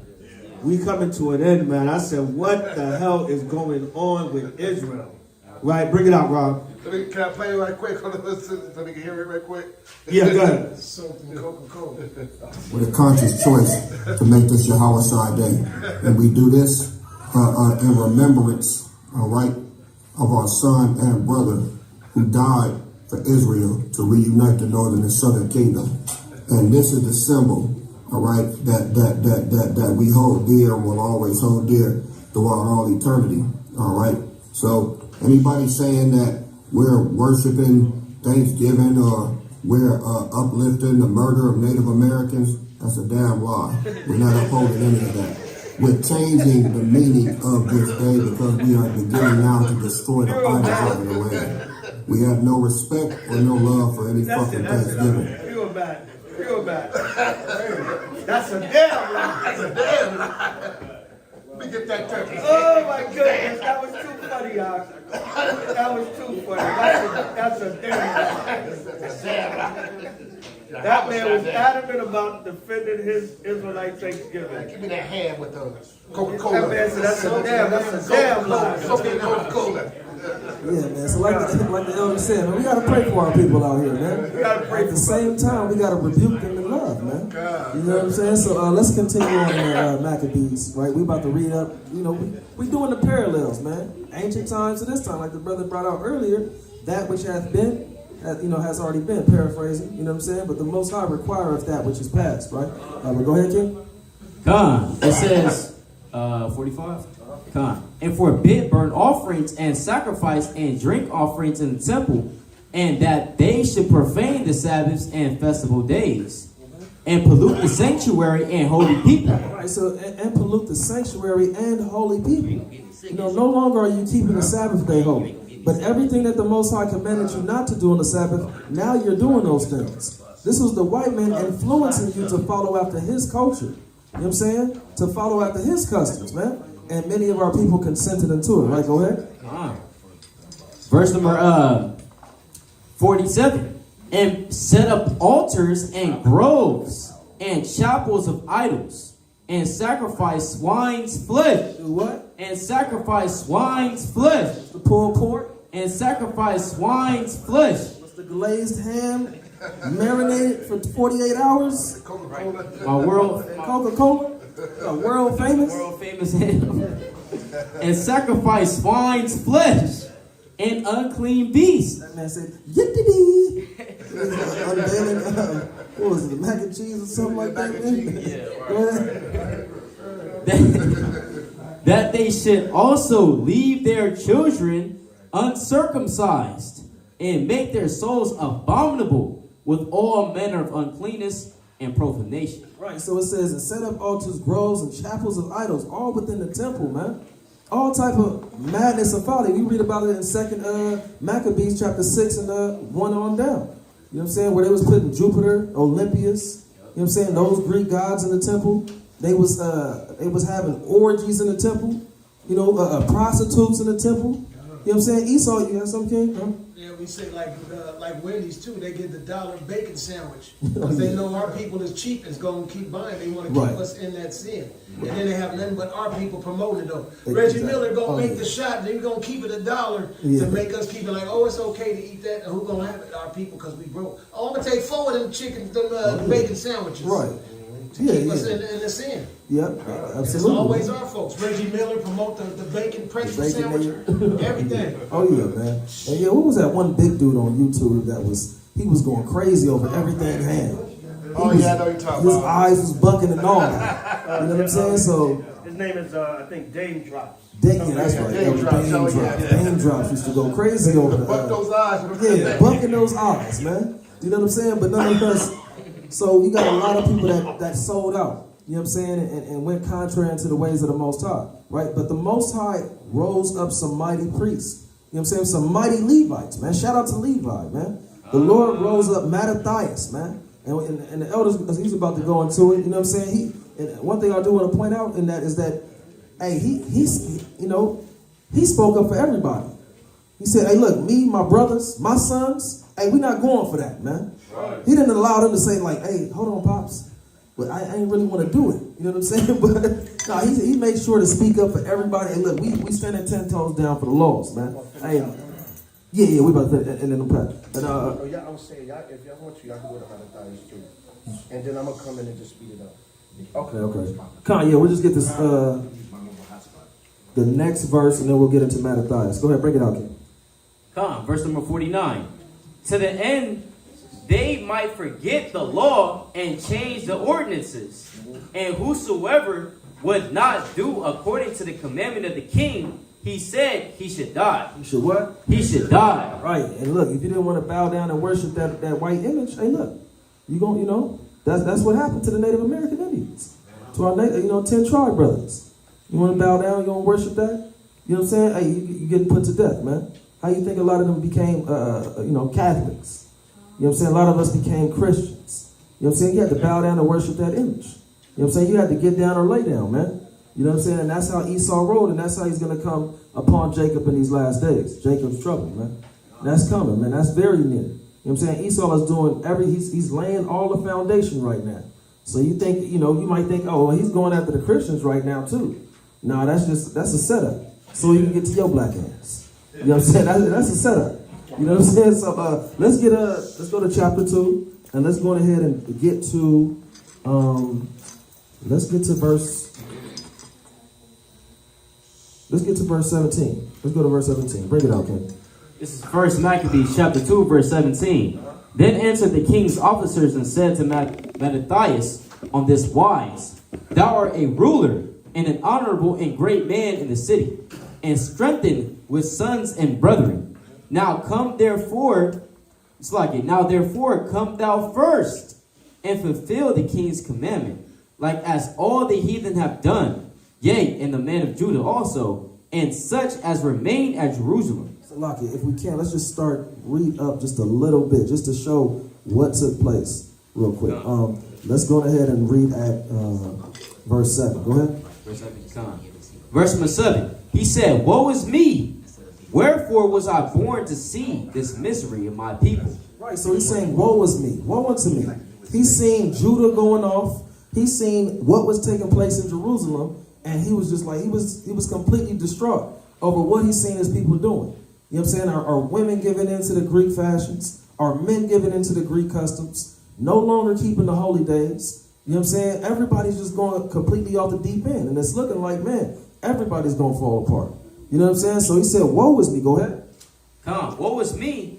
Wherefore was I born to see this misery of my people and of the holy city, and to dwell there, when it was delivered into the hand of the enemy, and the sanctuary into the hand of strangers. Her temple is become as a man without glory. Her glorious vessels are carried away into captivity. Her infants are slain in the streets. What happened? Her infants are slain in the streets. Her young men with the sword of the enemy. Right, so Esau was just causing all type of mayhem, massacres. You know what I'm saying? Just straight up genocide on our people, man. You know what I'm saying? And we've seen that during the Roman Empire. They was killing our children, even up until this present day. And you know what I'm saying? They don't give black women the same type of help that they would give other races of women within the hospitals, man. You know what I'm saying? At the point of giving birth. You know what I'm saying? You don't get the same type of treatment. You don't get the same type of medicine that's needed. You know what I'm saying? You don't get the same type of, garnering attention. You know what I'm saying? But keep going on that, King. Actually, drop down to verse 12. Verse number 12. And behold, our sanctuary, even our beauty, and our glory is laid waste, and the Gentiles have profaned it. What? And the Gentiles have profaned it. Now drop down where we was at, verse 18. Go ahead. Verse number 18. Now therefore come thou first and fulfill the king's commandment. So they were trying to entice Mattathias, man. You know what I'm saying? They were trying to sway him to come over to the Greek fashions. You're a mighty ruler, man. You know, Esau gonna gas you up. You know what I'm saying? Tell you how good you are. You know what I'm saying? To talk about all your good qualities. You know what I'm saying? Make you feel good. You know what I'm saying? Gas you up, right? Go ahead. It says, like as all the heathen have done. What's the like? You want it 17? No, we read that one. Okay, 18? Yeah. Okay, Slucky. I'm just starting from the top. Now therefore, come thou first and fulfill the king's commandment, like as all the heathen have done. Yea, and the men of Judah also, and such as remain at Jerusalem, so shalt thou in thine house be in the number of the king's friends, and thou and thy children shall be honored with silver and gold and many rewards. Right, so he said, hey, look, you're going to be in honor, man. And you're going to be you're going to be one of the king's friends. How many of our people have sold out today? You know what I'm saying? To take, things in gold, money, whatever, multi-million-dollar contracts to get where they at. Right. You know what I'm saying? You got the Tyler Perrys of the world. You know what I'm saying? He show his bussy every chance he get. You know what I'm saying? Putting on the dress. You know what I'm saying? So, drag. You know what I'm saying? You got so many of our people that done sold out, man. You know what I'm saying? And that are doing Esau's bidding. You know what I'm saying? Trying to influence you to take on their mindsets. Candace Owens, she wants you to have a Republican mindset. You know what I'm saying? And she gonna do everything she can to get our people to be seduced into that lifestyle. You know what I'm saying? Into that rhetoric. Right? Go ahead. Verse number 19. Then Mattathias answered and spake with a loud voice. He spake with a soft voice. And spake with a loud voice. He was timid, huh? And spake with a loud voice. So he a Levite, man. He gonna stand up manfully, man. You know what I'm saying? Tail ain't tucked between his legs. You know what I'm saying? He ain't on, you know what? I don't really feel like doing it. You know what I'm saying? Not today. You know what I'm saying? If you give me some time to think about it. You know what I'm saying? That's not the spirit of Mattathias, man. You know what I'm saying? Go ahead. Though all the nations that are under the king's dominion obey him and fall away every one from the religion of their fathers and give consent to his commandments, yet will I and my sons and my brethren walk in the covenant of our fathers. He said, read that verse 20 one more time. Verse number 20. Yet will I and my sons and my brethren walk in the covenant of our fathers. Right. And that's how Mattathias came with Adam. You know what I'm saying? Boldly. Hey, look, he ain't even giving his brothers and his children an opportunity to say what they want to do. Hey, look, me, my brothers, my sons, hey, we all standing 10 toes down for the Lord, man. And that's how everybody in here got to be, man. You got to be zealous for the Lord. You know, like I said, you was zealous for Christmas. You know what I'm saying? You was turning up. You was having a good old damn time. You know what I'm saying? Putting up them ornaments. You know what I'm saying? Hey, you got to be zealous for the laws of the Most High God. Right? Go ahead. You got to go ahead. Yeah, Salakia, I just want to get a precept real quick. 2 Maccabees 15:17. So Shalimar brought out a good point. He said, listen, it wasn't no question. Well, what we going to do, Mattathias said, what y'all think? No. He said, look, we going to fight, man. Right. We going to stand up and fight for these laws, because otherwise we have nothing as a nation. Okay? Even now, we spiritually fighting now. We're not physically fighting, but if we don't go out there and do the work and preach the gospel, the Most High will jack all of us up. Okay? Because that's our way to fight out of this kingdom spiritually right now. It's going to get physical. But right now, we spiritually fight out of this kingdom. Okay? Right? 2 Maccabees 15:17. We got to get into the spirit of the Maccabean season and see our people were warriors, man. They fought. They wasn't cowards and scary, man. Right? Brothers scared to go in the corner and preach the Bible for a couple hours. Back here, they was at bloody war. You scared? I don't know if I could do that, man. You know what I'm saying? You gotta stand for something or you'll fall for anything. Right. If a man is not willing to die for something, then why is he living? Read, King. This is 2 Maccabees 15 and verse 17. Thus being well comforted by the words of Judas, which were very good and able to stir them up to valor. And this was during the time of Judas. All right, the day of Nicanor's death, when Nicanor's head was chopped off and he was mocked. See, when you get into the Maccabees, man, we got 3 days of celebration warrior. We got the day of Simon, we got the Feast of Dedication, and we got the day of Nicanor, Nicanor's destruction. Now, we know some Hebrews don't acknowledge all of them. Some brothers only do the dedication. We do all of them. Like any chance to celebrate the destruction of Esau, we celebrate. God, it's in the history. God, right? But now, when you go into 2 Maccabees, it goes more into the war campaigns of Judas. All right. When you read the history, it tells you Judas was an expert at guerrilla warfare. Many nations over the years and kingdoms studied the war tactics of Judas Maccabees. Don't get it twisted. He was known as an expert of guerrilla warfare. Okay? So when you read 2 Maccabees, it goes more into the campaigns of Judas and the wars that he fought. Come on. Which were very good and able to stir them up to valor and to encourage the hearts of the young men. To do what? And to encourage the hearts of the young men. Come on. They determined not to pitch camp, but courageously to set upon them and manfully to try the matter of conflict. Right. Try the matter about conflict. To fight. Right. Go ahead. Because the city and the sanctuary and the temple were in danger. Go ahead. For the care that they took for their wives and their children. So this is going along with what Shalimar was bringing out. Mattathias, he ain't asked nobody permission, what you feel, how you think, should we fight, should we just stand here? He said, look, this is how it's going down. So the same thing here, that was that Maccabees blood, because this was Judas, right? Which when Mattathias died, he passed the torch to Judas. And Judas said, look, I'm going to be just like my father. We're going to fight, man. Right? Come on. It says, for the care that they took for their wives and their children, their brethren and kinsfolks was in least account with them, but the greatest and principal fear was for the holy temple. Was for what? Was for the holy temple. Which is one and the same. The holy temple just represents what? Doing the will of the Most High. Yeah. Keeping the law, statutes, and commandments. God? So they said, look, if we don't have our connection back to the Most High, we have nothing. We got to fight to keep these commandments and keep these laws, or we have nothing at all as a people. So that same spirit was, in their bloodline. So 2 Maccabees 15, 17, and 18 to link with 1 Maccabees 2. What was that, 19? Yeah. You have 1 Maccabees 2:19. Put that in your precepts. Link it up, showing that same spirit of war was in that Maccabean line. Right, God, King.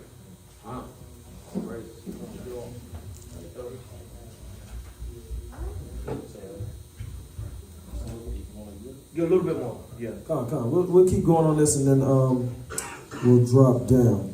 Right. So let's go ahead and read all the way to the through, zealous. Read through Mattathias. Come. Just read a couple more verses down. Yeah. I'll go through. And then we're gonna skip for the sake of time, because I just want to get to 2 points, and we're gonna wind it down. Okay. Let's get that verse 22. Okay. 22. Come. This is 1 Maccabees chapter 2, verse 22, and it reads, we will not hearken to the king's words to go from our religion, either on the right hand or on the left. Right, so he made it plain. Hey, look, we're not going to hearken to the king's words. We're not going to be like our sellout brethren. You know what I'm saying? Our sellout sisters. You know what I'm saying? We're going to stand 10 toes down for the Lord, man. You know what I'm saying? We're going to keep the Sabbath. We're going to profess ourselves to be Jews. We're going to profess ourselves to be Israelites. You know what I'm saying? And what do you see now? You know what I'm saying? Like, oh, you get slandered. You calling yourself a Jew. You know what I'm saying? They don't want to hear that. They don't want to see that. They don't care if you call yourself an Egyptian. They don't care if you call yourself Muslim. You know what I'm saying? But let you, as a so-called black man, a Negro. Muslim. You know what I'm saying? Let you, as an African American. Now, we called you, Afro-American. Right. You know what I'm saying? Let you as a spick. Let you as a wetback. You know what I'm saying? Let you as, a Dominican. You a dog. You know what I'm saying?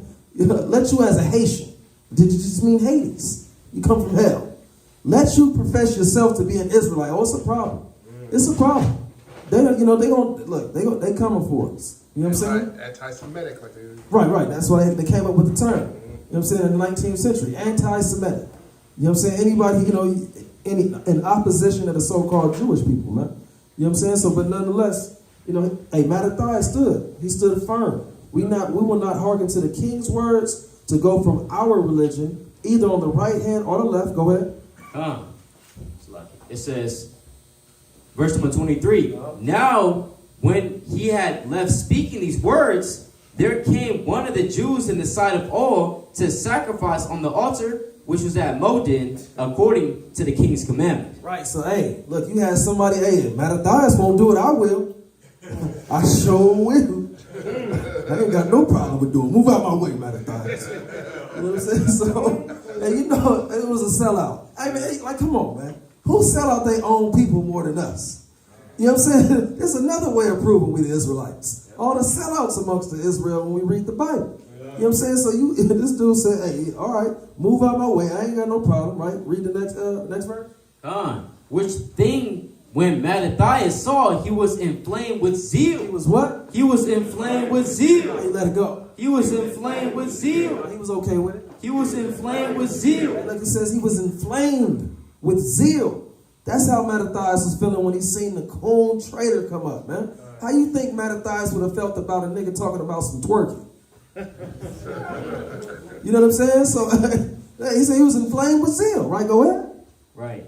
It says, and his reins trembled. What? And his reins trembled. Like his insides. He was shaking. He was at the point of just like completely erupting. That's how Mattathias was feeling, right? It says his reins trembled. Go ahead. Neither could he forbear to show his anger. Look, Salaki, he couldn't even hold it. Yeah.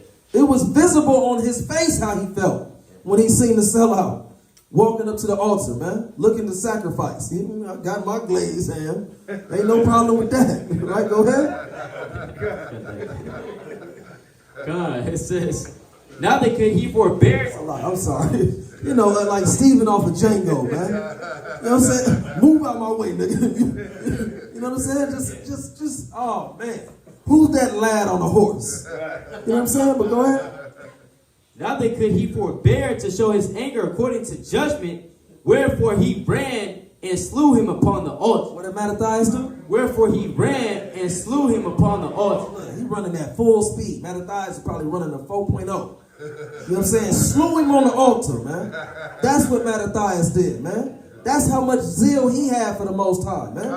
And it's going to make mention of it. Hey, you got to be like Phinehas. Phinehas in Numbers chapter 25. What did he do? He went and slew the man that went and laid up with the Moabitess woman. While it was getting it in. Put the sword completely through both of them. You know what I'm saying? To stop the plague that was coming upon Israel when the Most High told us not to be dealing with the heathen. It talks about his zeal as well. So that's how we have to be. We have to be zealous for the Most High and these laws, right? But go ahead. Verse number 25. Also the king's commissioner who compelled men to sacrifice, he killed at that time, and the altar he pulled down. Thus dealt he zealously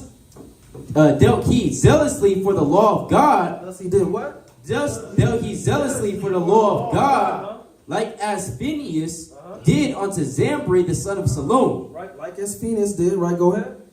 And Mattathias cried throughout the city with a loud voice, saying, whosoever is zealous of the law. He said what? Whosoever is zealous of the law. What are we? Whosoever is zealous of the law. What should we be? Whosoever is zealous of the law.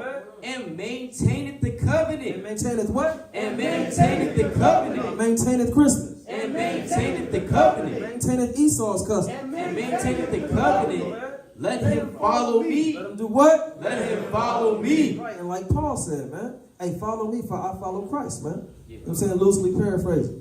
You know what I'm saying? So, hey, this is how we got to be. We got to be zealous for the laws of the Most High God, man. We got to utterly hate, you know what I'm saying, our past ways. We got to hate Esau's customs, man. You know what I'm saying? We can't be indulgent in it. And, you know, you at the store, you hear jingle bell, jingle bell. You know what I'm saying? You start vibing to it. You got to catch yourself, man. Oh, hell no, man. You know what I'm saying? Like, hey, you gotta pay attention to these things. Watch what you allowing your spirit to be entranced by. You know what I'm saying? So, was there more to this? That was pretty much it on that. Read 28. One more verse. Okay, go ahead, King. This is verse number 28. So he and his sons fled into the mountains and left all that ever they had in the city. Hey, they left whatever they had. Hey, they just left it in the city, man. Hey, the Bible says, hey, look, we gonna be as pilgrims in that day, man. You gonna have to leave whatever you got behind. You got your big old flat screen TV, and you gotta let it go. Sis, you got your Mac makeup. You want to bring it with you? Hey, forget about it. You don't need it, man. You know what I'm saying? Hey, You know, brother, you think you're gonna bring the PlayStation? You say I got a little solar, generator. I'm gonna bring the PlayStation. Hey, the satellite's gonna be working. Hey, to hell with all that, man. You worried about GTA 6 is coming out in a couple of years, man. To hell with, I'll probably get it if we still here. But you know what I'm saying? But nonetheless, hey, man, to hell with all that, man. We don't need that stuff, man. You know what I'm saying? So, to hell with GTA 6, man. NBA 2K, you know what I'm saying? The new, what's the Army game? I ain't never even played that one. What's that one called? Call of Duty. Jake's on that heavy. You know what I'm saying? Hey, to hell with all that. We ain't gonna be able to take it with you on the chariot. Hey, the Most High got whatever your deepest desires, and the Most High got that for you in the kingdom, man. So to hell with whatever Esau got it right here in America, man. You know what I'm saying? So I'm pass it on to the elder, man. Right, good.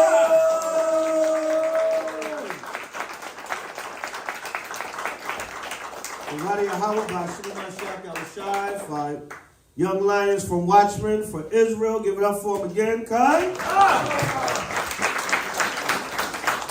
God is born out mighty in the spirit. Kai. Drop the mic. I can't follow that, man. We're just going to pray and close it out. No, that was mighty, Akio, mighty in the spirit. Kwame Shana. Give it up again. All praise to the Most High H.O.I. Kai. The Most High is raising up a new breed of man in these last days. Okay? Right, excellent. Brothers brought it out excellent in the spirit. I knew they would hold me down. Okay? So we just going to hit a couple more key points. We're going to jump a little bit. Y'all can read First Maccabees 2:29 all the way through chapter 4. Okay? That's y'all homework. Right? Because we can read it and go into the history and it's extensive, but we just going to hit a couple of key points. But I want to read that 28 verse again. First Maccabees 2:28 again. Okay. It's the book of First Maccabees, chapter 2, and verse 28. So he and his sons fled into the mountains and left all that ever they had in the city. Right, so go to Sirach 30:1. Go to Ecclesiastes 30:1. The reason why I had them read that because that's very important. We must teach our sons. Okay? We have to teach our sons to be like us, to be like who? The Most High. Okay? Esau, when you look at, like growing up in New York, a lot of Amalek, when they had their businesses, you would see such and such and sons, such and such and sons, Klein and sons, Hoxenberger and sons, especially with Amalek, any Italians. Because why? They was passing it down. They already had their sons on the business with them. Right? So when we dealing with the business of the Most High, we got to pass that down to our sons also. Williamsburg. A great example of that is what we read in tonight. Okay? The Maccabean family under Matthias, he passed that torch, that warrior torch down to his sons. Okay? Read Sirach 30:1. Read that, King. Come, it's the book of Sirach, chapter 30, verse 1. He that loveth his son causeth him off to fill the rod. What the Lord say? He that loveth his son causeth him off to fill the rod. Meaning you discipline him. Go ahead. That he may have joy of him in the end. See that Matthias, before he died, he knew he could pass that torch to Judas because he knew he had taught him. Okay? He knew he had raised him up in the law. Remember the Maccabees, they were of the priestly line. Yeah. Right? So they knew that they were raised under that Levite priestly line. To what? To fight for the laws of the Most High and to fight for their nation. So when he died, he was able to pass the torch right to Judas. Right? Come on. Verse number 2. He that chasteneth his son shall have joy of him, and shall rejoice of him among his acquaintance. Come on. He that teacheth his son grieveth the enemy, and before his friends he shall rejoice of him. You teach your son, you grieve the enemy. Because the enemy wants to teach your son. They want to indoctrinate them. They want to put the Western civilization on them. But you teach them the laws of the Most High, you're grieving them. Right? You don't have your son as a Dwayne Wade, right? Transforming your son into a girl. They love that. They love that. But you teaching your son, no, we the Israelites, keep the commandments. Right? Marry a woman of your nation, bear children. Teach your children about the Most High and Yahushua. Don't be a sodomite. Okay? Stick with your own nation. Esau is the devil that the Bible speaks of. Right. Okay? Right. Right? Be wise as a serpent, but harmless as a dove. God? You teaching your son all these things is going to grieve the enemy. But if you are Dwayne Wade and your son is a fossy hole, like Benjamin say, right? Or Magic Johnson. Magic Johnson said his son is a queen. Wait a minute, how does son and queen? I thought queen was a female title. How's your son a queen? Right? Yeah, see that? So he that teaches son grieve the enemy, so your son don't turn out like some damn sodomite homo, man. Okay? Dealing with another man. Right? He don't turn out like a little Nas X. Right? Having sex with the devil. Right? You know what I'm saying? He just said, I'm going to skip past everything. I'm going to just have sex with Satan. Right? I'm going to just go have a love affair with Satan. Right?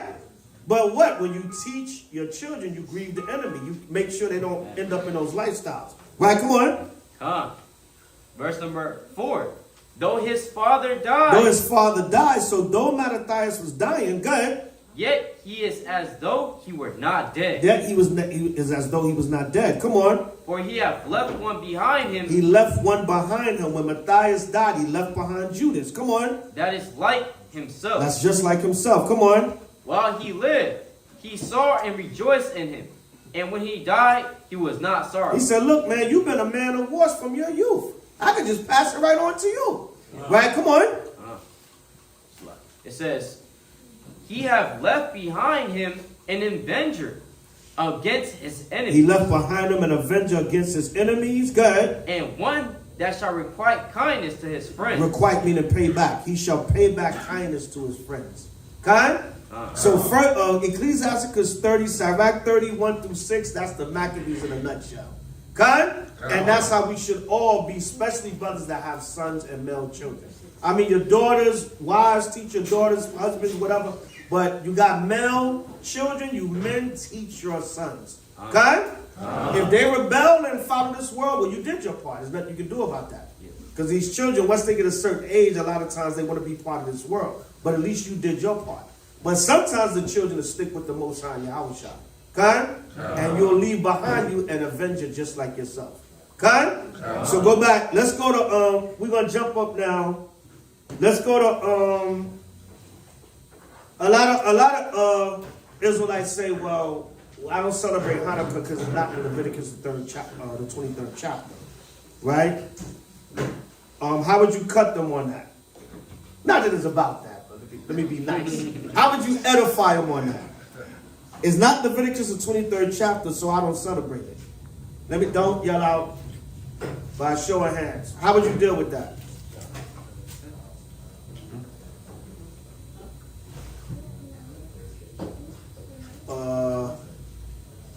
How would you deal with that? Anybody? What's your name? Isaac. Isaac? Yeah. Yeah. So it's like in St. John chapter. Before you go there. Before you go to Yahweh, I know you're going St. John 10, but before you go to Yahweh, I don't celebrate Hanukkah. That's a Jewish Christmas. That's not Leviticus 23. Right? How would you combat that? Come on, scholars. Who's that in the back? They hand up. Brother Nick. The second Maccabees 10? Nope. Daniel's 11? You're warm. You're very warm. But before Daniel's 11. Don't yell out. By show of hands. Before Daniel's 11. Yakin. John 10:22. No, he just call that. Before Daniel's 11, before John. Because I know you know. Huh? Daniel 9, no. Anybody? Anybody?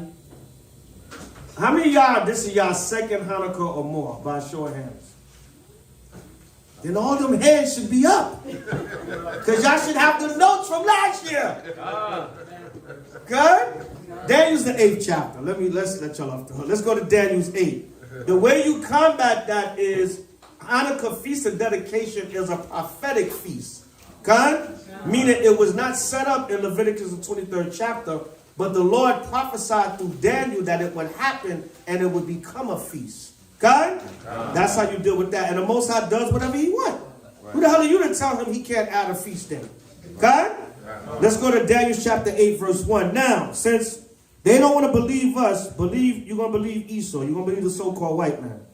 We're going to go to a site. This is a site called BibleExplained.com.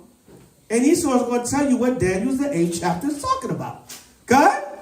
Since they don't want to believe us, so believe Esau. God, we're just going to let the historian speak. Right, Daniel chapter 8, verse 1. Read that. This is the book of Daniel, chapter 8, and verse 1.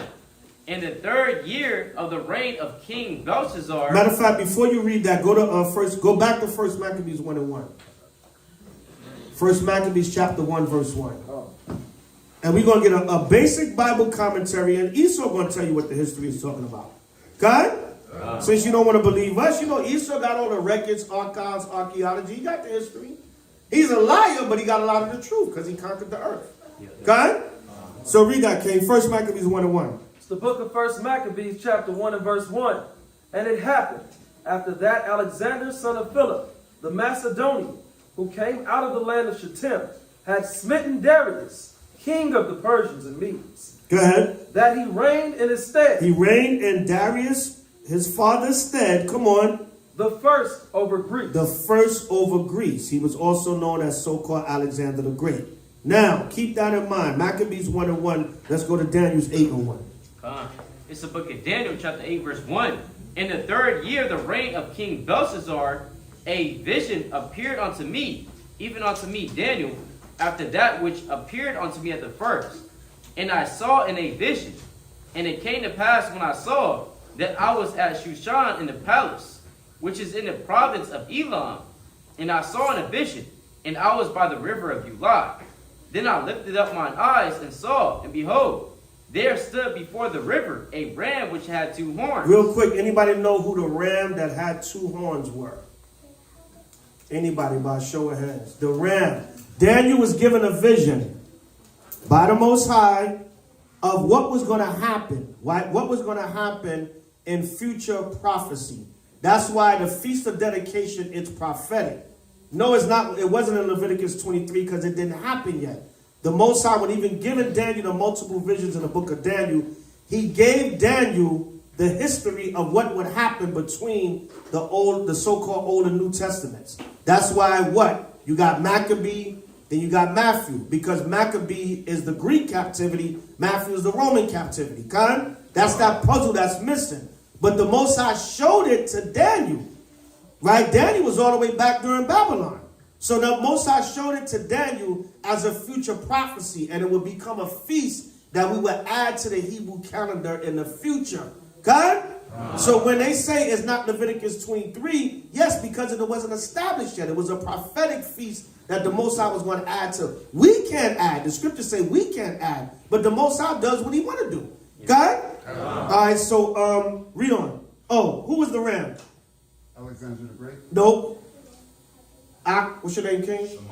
Shammai. The Persian and the Mede. The Persian and the Mede Empire. God? The Medo-Persian Empire. That was the ram that Daniel saw. God? Right, read on. It says, a ram which had 2 horns, and the 2 horns were high, but one was higher than the other, and the higher came up last. So now, when it says it had 2 horns, and one horn was higher than the other, anybody know what that's talking about? First of all, what does horn symbolize in the scriptures? Don't yell out. Anybody know what does horn symbolize in the scriptures? Strength. Strength, and what else? Power. Power, what else? Rulership. Rulership and kingdoms. Go to Luke 168. Go to Luke chapter 1, verse 68. Horn is symbolic to rulership, leadership, power, all that. Everything you said. God? So this great horn, these 2 horns that Daniel saw on the ram, right, represent a kingdom and power and a rulership. God? Right, read that, King. Luke 168. The book of St. Luke, chapter 1 and verse 68. Blessed be the Lord God of Israel, for he hath visited and redeemed his people, and hath raised up an horn of salvation. Who's the horn of salvation for the Most High's people? Don't yell out by show of hands. Sis? Yahweh Shai. So who's the leader of Israel? Yahushua. Right. Who's going to be our king, our ruler, our leader? So he's that horn of salvation for the nation of Israel. Right. That's all I wanted, right? Just right to the point. Horn represents kingdom or power in certain scriptures, certain contexts. Read, King. Daniel's 8. Daniel chapter 8, verse 4. I saw the ram pushing westward and northward and southward, so that no beast might stand before him. That what? So that no beast might stand before him. Come on. Neither was there any that could deliver out of his hand, but he did according to his will and became great. Read again from the top, verse 4. Daniel chapter 8, verse 4. I saw the ram pushing westward and northward and southward, so that no beast might stand before him. Neither was there any that could deliver out of his hand, but he did according to his will and became great. And became great. So now I'm going to read in this Bible commentary. It tells you right here. It says, according to his will, historians picture Xerxes, which is the Persian king, as more interested in pleasure than government. His will as opposed to God's will, right? It says became great, literally made himself big. But the point I want to make is the scholars know is the Persian Empire. Con? And the Persians surpassed the Medes. So that's why I said one horn was greater than the other. Con? So it's history. You got to understand the history. Go back to 1 Maccabees 1:1 again. It's the book of 1 Maccabees, chapter 1 and verse 1. And it happened after that Alexander, son of Philip, the Macedonian, who came out of the land of Shittim, had smitten Darius, king of the Persians and Medes. Now later on, Alexander's going to come in and he's going to take out the Persian and Medes. God? And that's when the Greeks going to come in, and that's when you get to the Greek Inquisition, when they invade Jerusalem, and you start the destruction of the temple, and then the Maccabees rising up and fighting the Greeks and taking the temple back. God? So it had to be prophetic. It had to come to pass throughout history. Come on. God. Lucky. Darius, king of Persia and Medes, that he reigned in his stead the first over Greece. Now go back to Daniel's 8 and 5. Everybody with me so far? God? Right, so, you know, they don't want to believe us. Believe Esau in the history. God? They telling you what all this stuff means according to the scriptures. Read. This is Daniel chapter 8, verse 5. And as I was considering, behold, an he-goat came from the west on the face of the whole earth. Now, who's that he-goat now? Don't yell out. Sis? Alexander Khan, right? That's 1 Maccabees 1 and 1. Now the he-goat is going to come against the ram. Who's the ram again? Persian and Medes. Khan? All right, y'all getting it. Come on. And touched not the ground. And then what? And touched not the ground. And touched not the ground. Anybody know what it means when it said the he-goat? The he-goat touched not the ground. What's your name again? Shammai.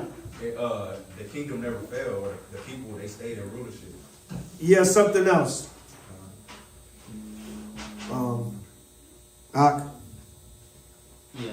He go touching out the ground. I think that's how he conquered so quickly. He conquered so quickly, and something else.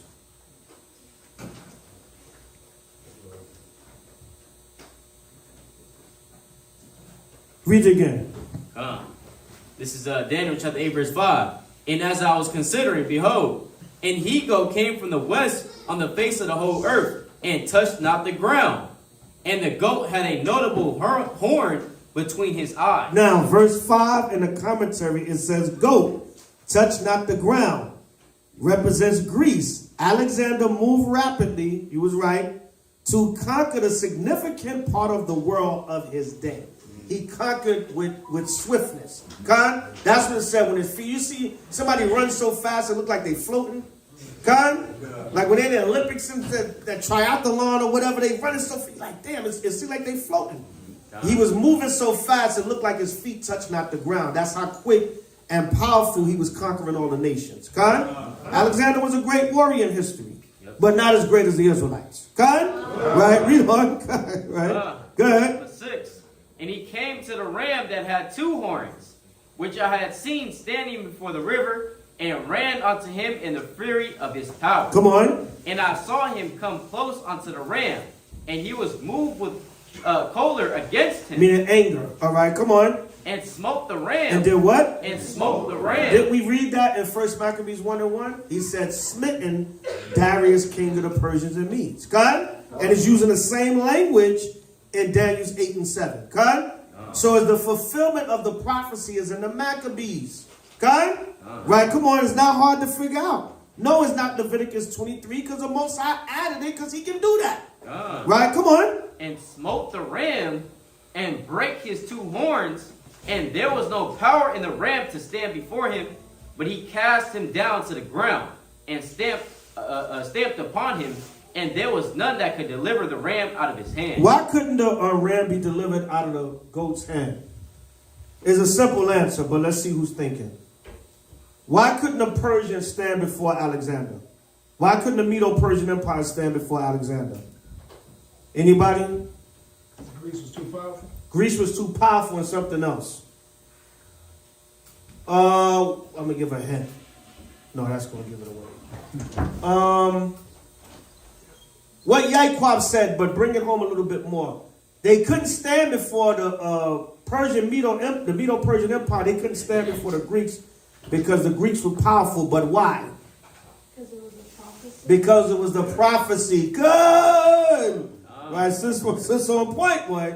Because it was nothing they can do. It's prophesied that the third kingdom, the Greeks, was going to come into power. So if it was of the Most High. Okay?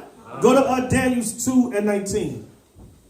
Go to Daniel 2:19. It was already prophesied that the third kingdom will come. So no matter what the Medo-Persians did, they would not be able to stand before the Greeks because the Most High was with Alexander. Okay? Yes, he was with the devil. It was the devil's time to rule, and the Lord was with him. The Lord said, look, I'm going to give all of y'all time to rule, so when I bring my people back into power, none of y'all can complain. None of these nations could say nothing because they all had their chance. Now it's Israel's chance. God? Now it's our turn to burn. Right? Read that, King. Daniel 2:21. It's the book of Daniel, chapter 2, and verse 21. And he changeth the times and the seasons. The Most High said he changed the times and the seasons. God. He removeth kings. He removeth kings, come on. And setteth up kings. And setteth up kings. Go ahead. He giveth wisdom unto the wise. He giveth wisdom unto the wise. Go ahead. And knowledge to them that know understanding. So it's the Most High. Once he's with, and it's time for that kingdom to rule, there's nothing you can do. No matter how strong you think your army is, how many soldiers you got, the Most High is going to destroy them. And he's going to bring in a new kingdom that he set up. God? So that's why the Medo-Persian Empire, they couldn't stand before Alexander because the Most High was with them. It was time for the Greeks to rule. God?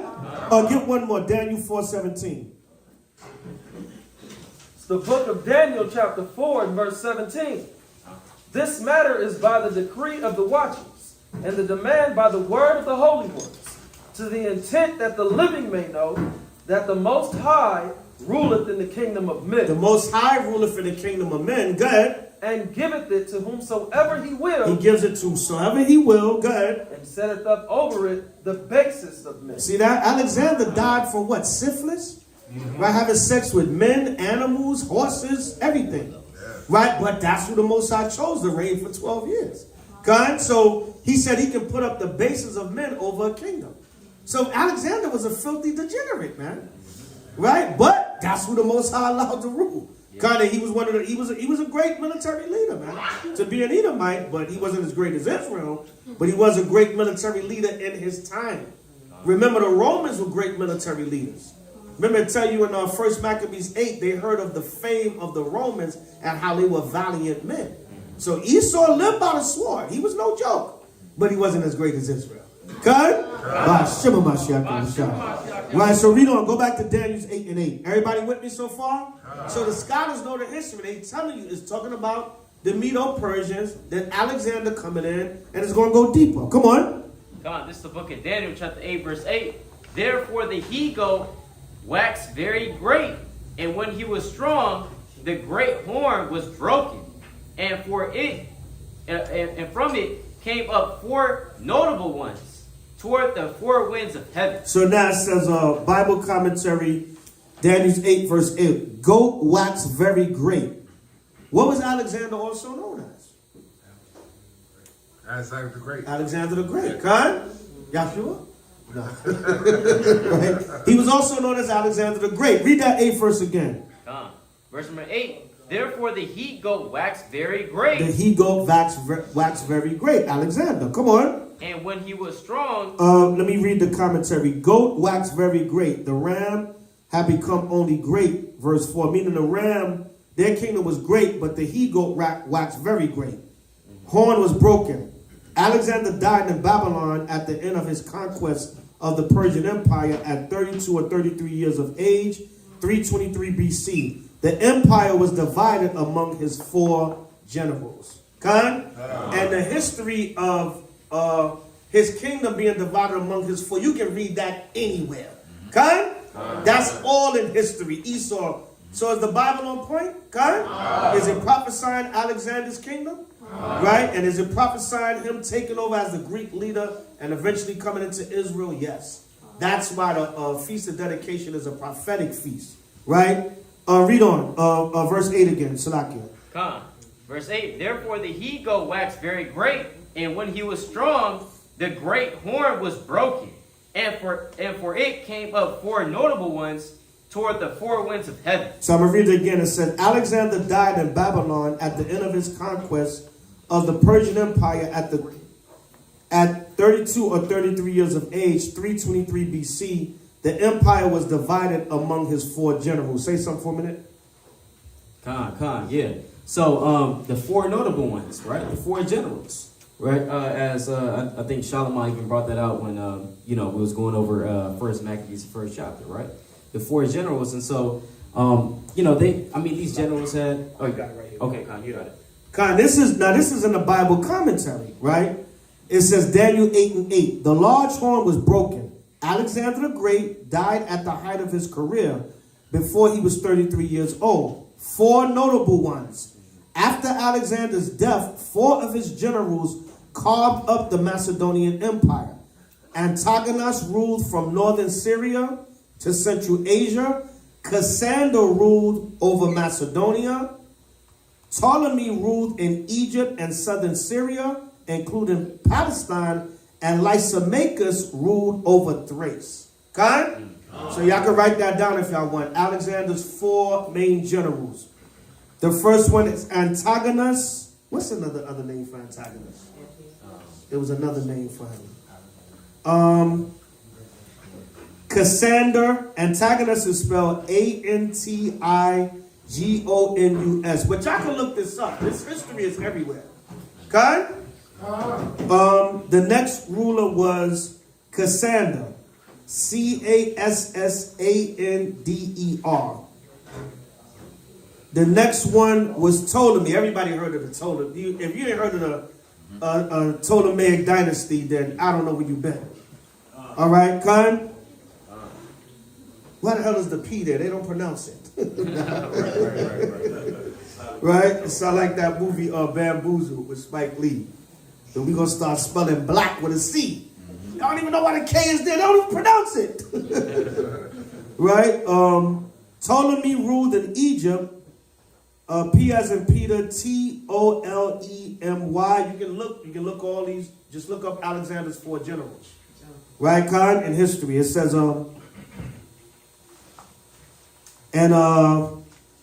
Lysimachus, I don't know if I'm pronouncing that right, tomato, ruled over Thrace. So when Alexander died, he parted his kingdom among his 4 top generals. Okay? Right. And you said one of his antagonists, right? Antagonist. Yeah, that sounds like antagonize. Right. Antagonizing everything. Good. I think that's Seleucus. Yeah, Seleucus is Syria. Oh yeah, antagonist. I think that's that's Seleucus. Yeah, Khan. The other name for was the Seleucus Empire. Khan, and that's who came into Israel, and that's eventually who the Judas and the Maccabees took down. Antiochus IV. Khan, which came out of the Seleucid dynasty, which yes is another name for Antigonus. Khan, right? And that's the 4 generals. You can look that up in history. Khan, go back to Daniel's 8 and 9 now. Daniel's chapter 8, verse 9. Everybody understand? So you don't want to believe us? Look up the history. It's there. Esau tell you, you don't want to believe him in the Lord. God? Not y'all, of course, but you know our people. They don't want to believe, so let the history tell you. You'll believe the white man and his books and his records. God? All right, so read on. Daniel 8 and 9, I believe in it. This is the book of Daniel, chapter 8, verse 9. And out of one of them came forth a little horn, which waxed exceeding great toward the south and toward the east and toward the pleasant land. Anybody know what that little horn was? Don't yell out. Who was that little horn? Hold on, let's go to 1 Maccabees. All right, 1 Maccabees chapter 1. And let me see what I want here.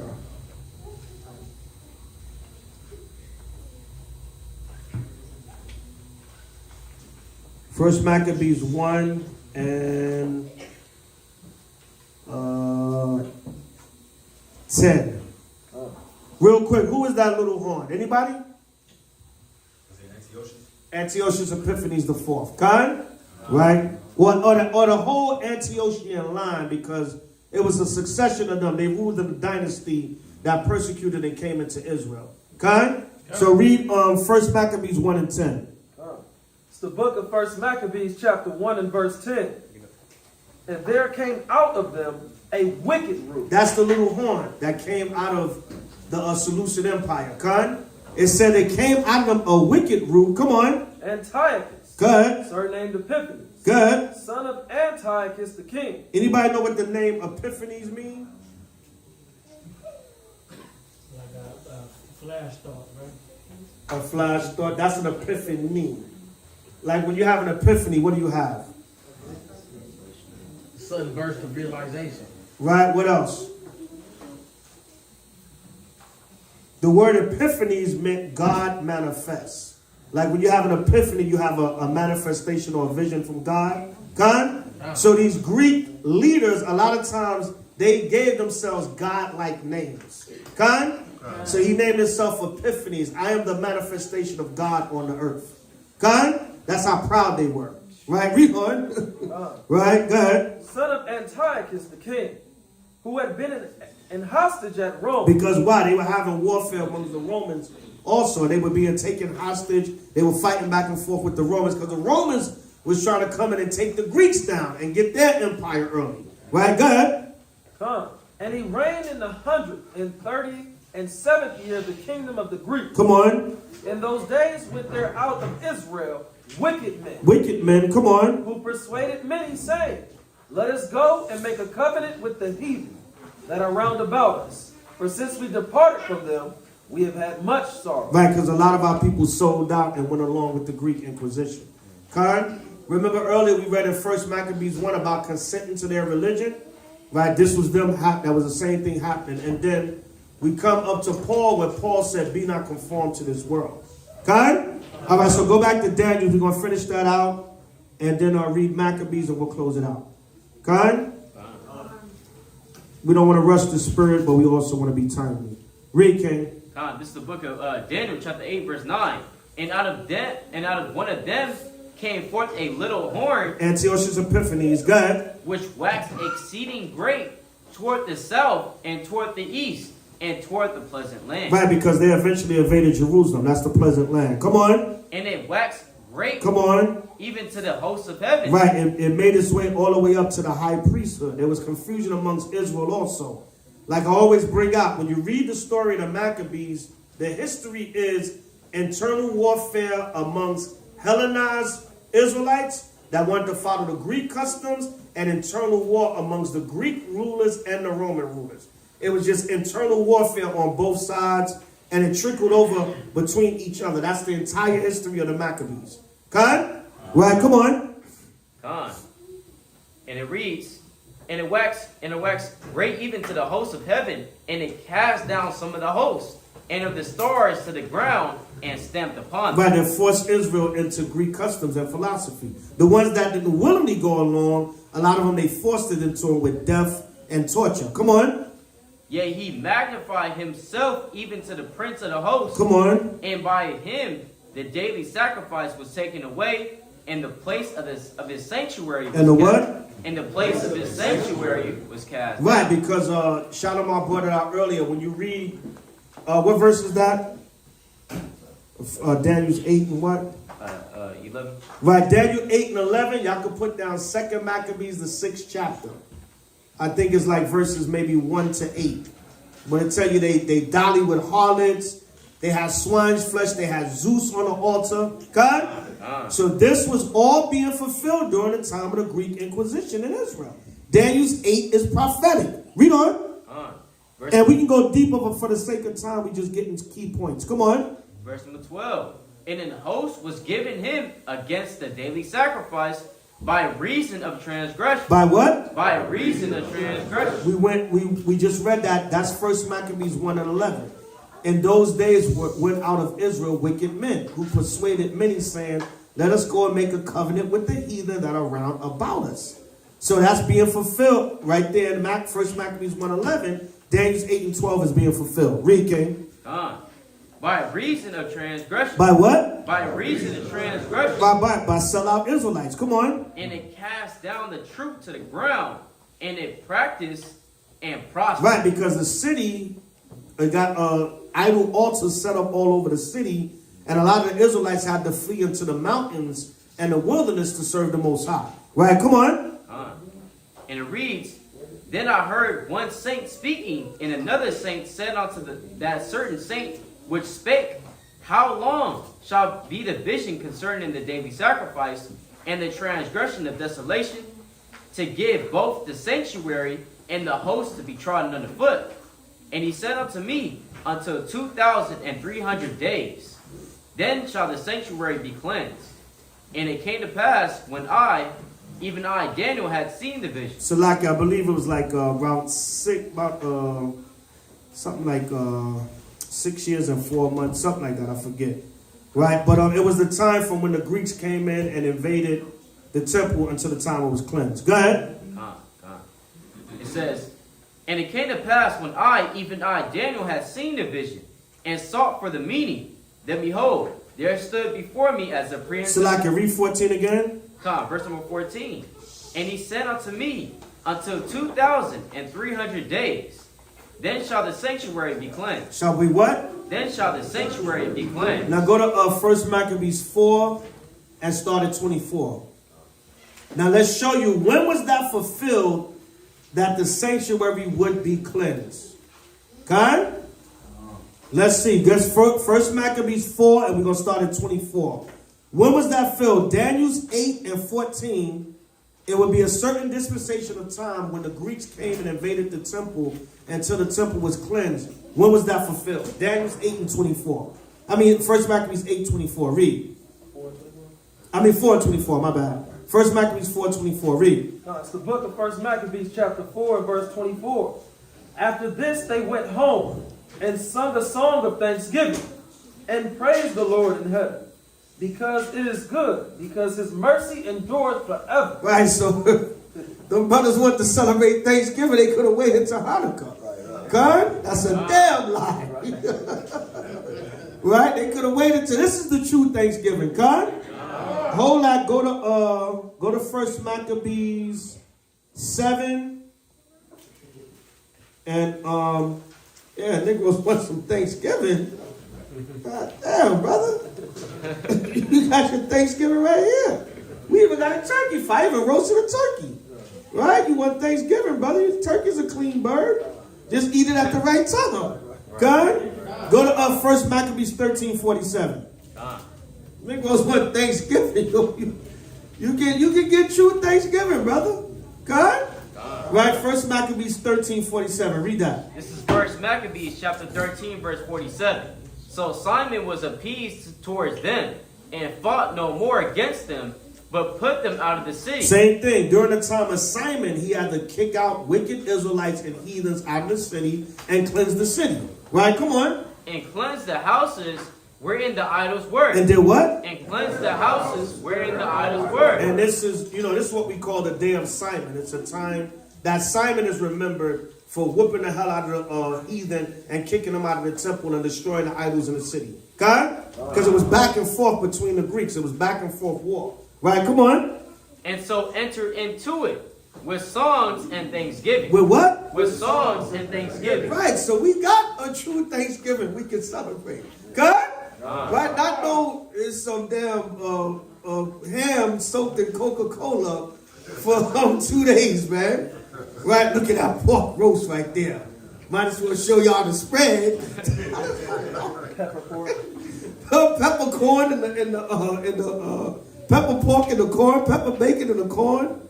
Unbelievable, man. Go back to 1 Maccabees 4 and 24. Israel, man. Israel got to get it together. So if you want Thanksgiving, Thanksgiving is all over the Bible. Right. But it's true, holy, and righteous Thanksgiving. Okay? Right? 1 Maccabees 4:24. Read. Come. The book of 1 Maccabees chapter 4, verse 24.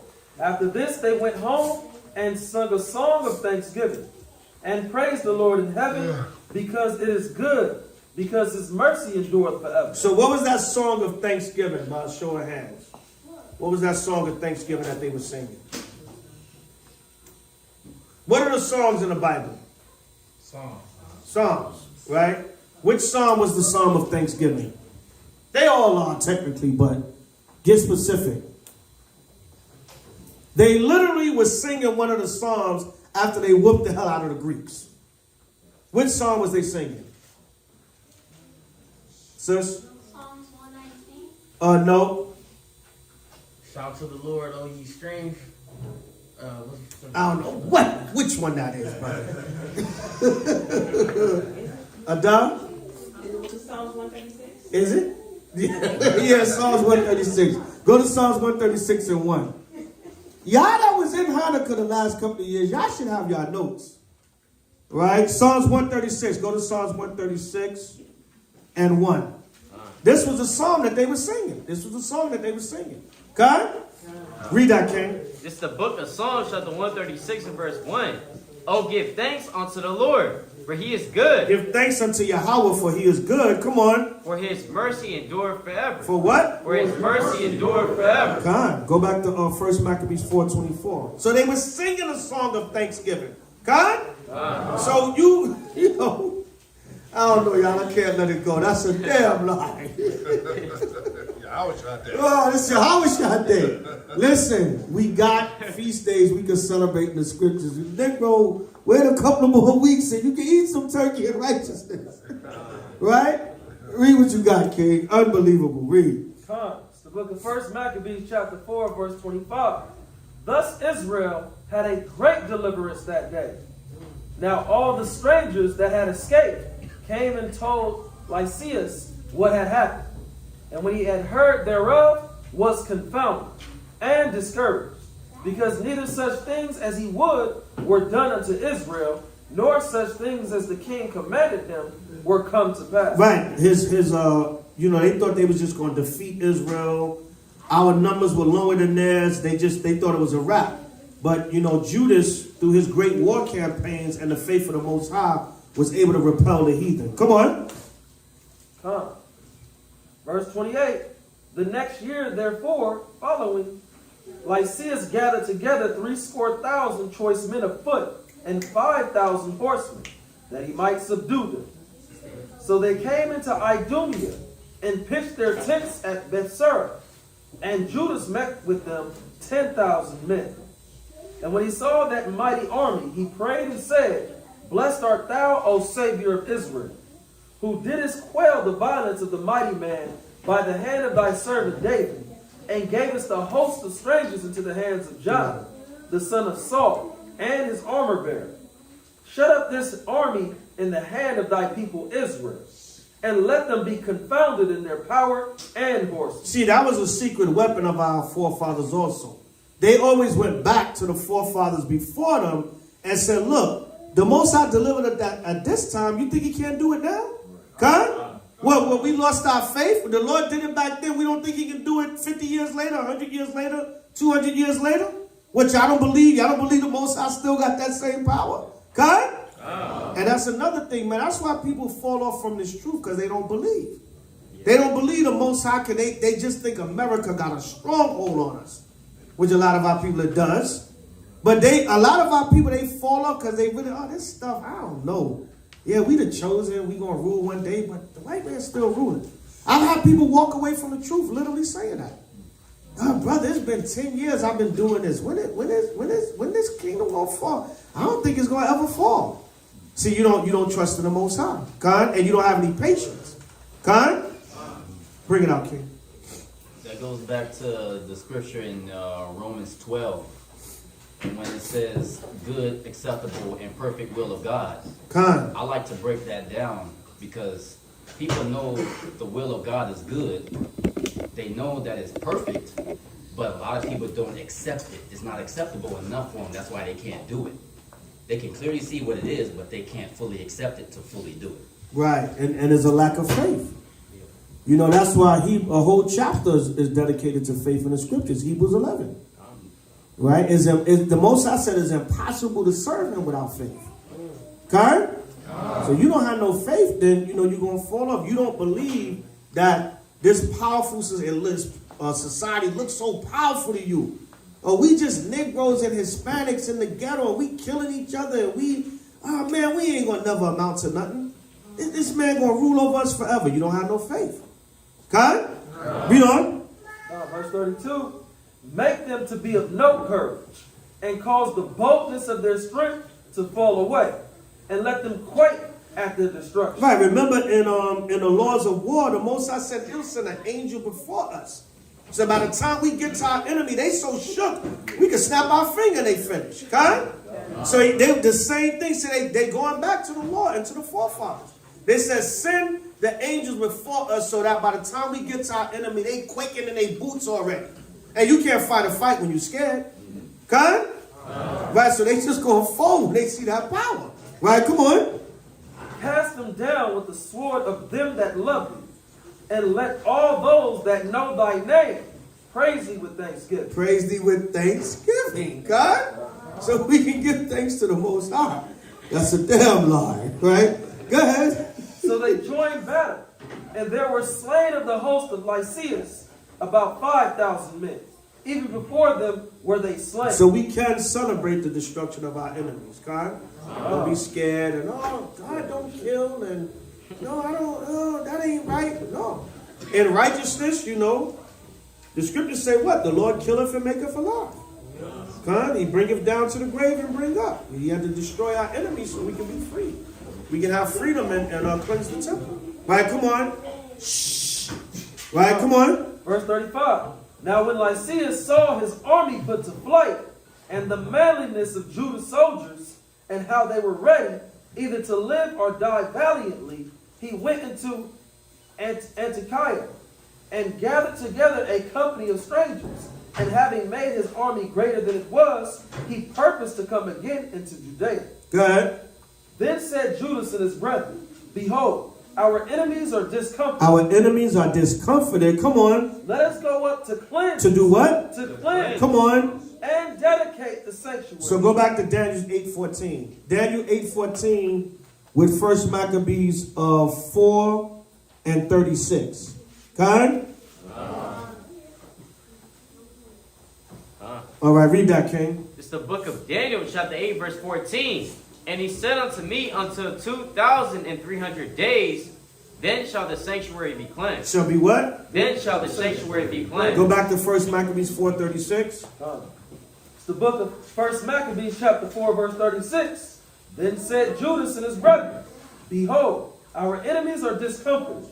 Let us go up to cleanse and dedicate the sanctuary. So there you go right there. There's fulfillment of Daniel's 8 and 14 in 1 Maccabees 4:36. That's when the temple was cleansed after that certain period of time that the Greeks came in and defiled the temple. Judas and the Maccabees took it back and cleansed it. Okay? So that's why Hanukkah, or the Feast of Dedication, it's a prophetic feast day. It's not Leviticus the 23rd chapter when the Most High gave us the first high holy days. Okay? He added feast days onto the calendar, just like Purim. Okay? You going to tell the Lord he couldn't have the story of Esther and Mordecai? And Purim couldn't be added? No. Okay? So jump down to 51. Jump down to 52. 1 Maccabees 4:52. Read. Book of 1 Maccabees 4 and 52. Now on the 25th day of the 9th month, which is called the month Caslu, In the 140th and 8th year they rose up betimes in the morning, and offered sacrifice according to the law upon the new altar of burnt offerings. Upon what? Upon the new altar of burnt offerings, which they had made. Right, because they cleansed the temple and the altar. Right, come on. Look at what time and what day the heathen had profaned it. Even in that was it dedicated with songs and cisterns and harps and cymbals.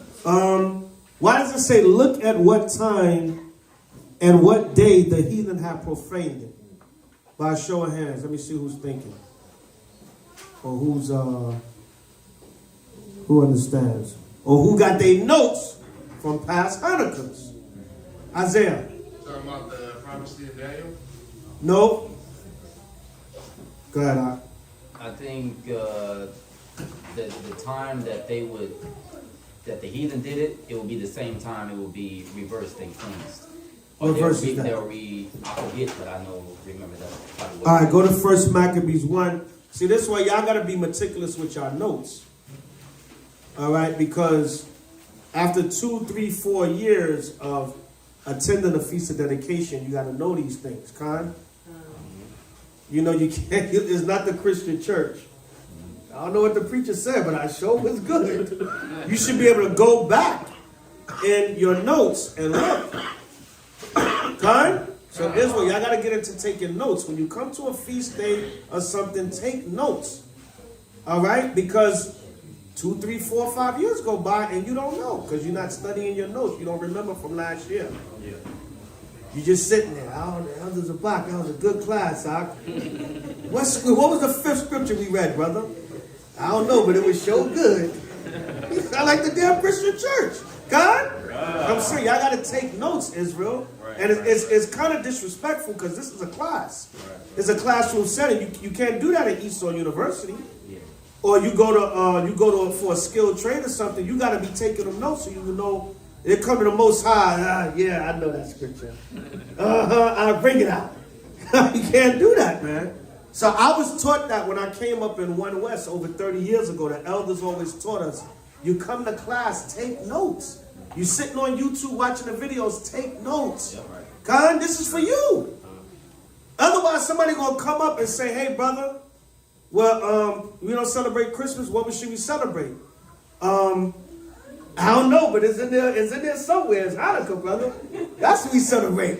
I don't know, but it's in there somewhere, nigga. Right? Come on, man. God? You gotta know, y'all gotta take notes, Israel. Con? Take notes. This is not for entertainment. This is class. This is a classroom setting. If you don't happen to take notes, we got 1,000 cameras running. Go back and watch the video and take the notes. Con? And then, listen, that's for y'all betterment. Don't take that no kind of way. The elders back when I came in the 90s, they got on us the same way. Con? You couldn't even sit in the class without a pen and a pad. The elders would walk, the generals would walk through and say, hey, brother, you taking your notes? Con? So that's why it's 3, 4, 5 years and you can't, you know, after a while, brothers, you're supposed to be able to come up and do the lesson. And other brothers got to move on and do other stuff. Okay? So get into the habit of taking notes, Israel. That's for y'all betterment. Okay? Right? Read on. Now next year, they're going to say con. Next year, no pen and pad. Con. Y'all some damn con artists now. That's one of the elders used to tell us that. Right? Read that, King.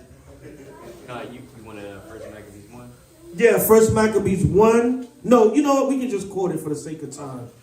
1 Maccabees 1.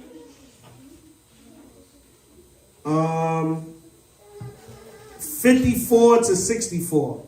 1 Maccabees 1, 54 to 64 with 1 Maccabees 4, 54. Okay?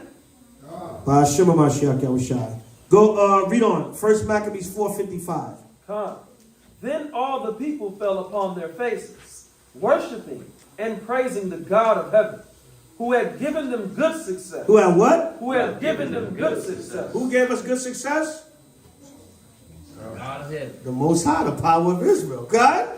Right, go to Joshua 1 and 7. Precept upon precept, line upon line. Here a little and there a little. Okay? Read your Bible, Israel. That is our greatest weapon on this planet in these last days. Okay?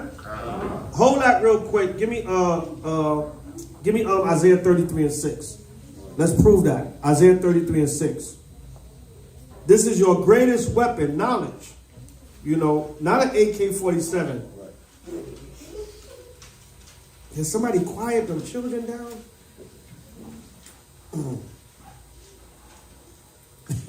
God. Yeah, read that. It's the book of Isaiah, chapter 33 and verse 6. Come on. And wisdom and knowledge. Wisdom and knowledge, go ahead. Shall be the stability of thy time. The Lord said wisdom and knowledge is going to be the stability of your time. Con? A lot of brothers say, yo, I got my AR out. Esau come to my door, I'm shooting, brother. Esau got weapons that will take your face off. You know what I'm saying? Listen, Esau ain't got to come to your door. Right? So the weapons of our warfare are not carnal. I hear brothers hyping up their guns so much. Listen, Esau got stuff that will shrink you, son. Right? You can't. This man, his blessing was the sword. Yo, Ak, look at my collection, Ak. I'm telling you. Race war come, brother. Esau, you will be food, son, like we used to say back in New York. You food. You got to put your trust in the Most High. Your carnal weapon might help to a degree, but listen, Esau got stuff out here that the stuff he allow us to get, that's toys to him. Yeah. That's toys to him. Right. They go, yo, I got this rifle Ak with this scope. Listen, you are the scope when it comes to Esau.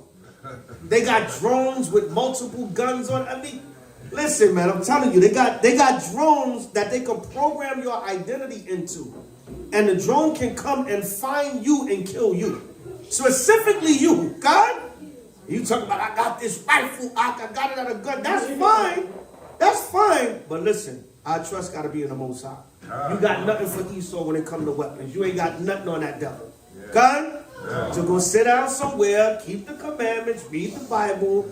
Some weirdo try to break in your house, you got to handle your business. That's fine. But ultimately, you better depend on the Most High. Right? Your brothers be like, I'm ready, Ak. No, you're not. No, you're not, brother. Stop it. Right? So, is the Most High. It's really the spiritual part that's going to get us through. And the physical, the angels going to protect us. Whatever you might have to do physically to protect yourself, if the Most High is with you, that's fine. But this fight is going to be, the Most High got to be with you. If not, you done. You fool, Esau going to have you for breakfast, lunch, and dinner, and a late night snack.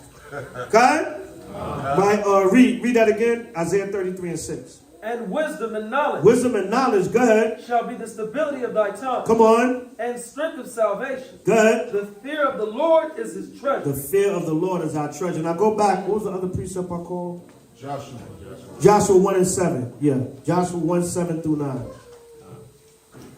It's the book of Joshua, chapter 1 and verse 7. Only be thou strong and very courageous. Come on. That thou mayest observe to do according to all the law, which Moses my servant commanded thee. Turn not from it to the right hand or to the left. Go ahead. That thou mayest prosper whithersoever thou goest. Go ahead. This book of the law shall not depart out of thy mouth, but thou shalt meditate therein day and night, that thou mayest observe to do according to all that is written therein. For then thou shalt make thy way prosperous, and then thou shalt have good success. Right, when you keep the laws, that's when you have good success. Go back to 1 Maccabees 4:55. Right, read that again. We almost home, Israel. Salakia. It's a little late, but sacrifice for the Most High on the feast day. Khan? Right, come on. It's the book of 1 Maccabees, chapter 4 and verse 55. Then all the people fell upon their faces, worshiping and praising the God of heaven, who had given them good success. And so they kept the dedication of the altar 8 days, and offered burnt offerings with gladness, and sacrificed the sacrifice of deliverance and praise. Go ahead. They decked also the Salakia, read 56 again, my bad. Verse 56. And so they kept the dedication of the altar. And that's what the word Hanukkah means, is a Hanukkah. In the ancient Paleo-Greek, it means dedication. Come on.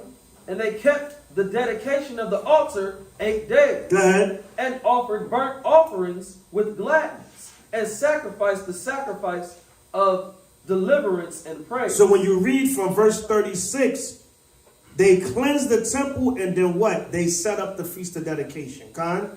So Daniel's 8:14, 1 Maccabees 4:36, now 1 Maccabees 4:52 on down. Now, once they cleansed the temple, they actually established the Feast of Dedication. So now, in 164 BC, seems like this date changes every couple of years. I don't know. I think I remember reading 162, 163. But now a lot of the scholars say 164 BC, the temple was cleansed by Judas and the Feast of Dedication was established. God? So the Most High gave the other feast days thousands of years before that. But he can add a feast day to the calendar if he want to. God? This was a prophetic feast day, so it had to happen first for it to be added to the feast day calendar. God? Read on. Verse 57. They decked also the forefront of the temple with crowns of gold, and with shields, and the gates and the chambers they renewed, and hanged doors upon them. Right, so they made it festive. All right, that's another thing these over-righteous brews. Oh, you just want to decorate because you want to be like Christmas. No, it tells you right here, they made it festive. They put their spirit into it. Go ahead. Thus was their very great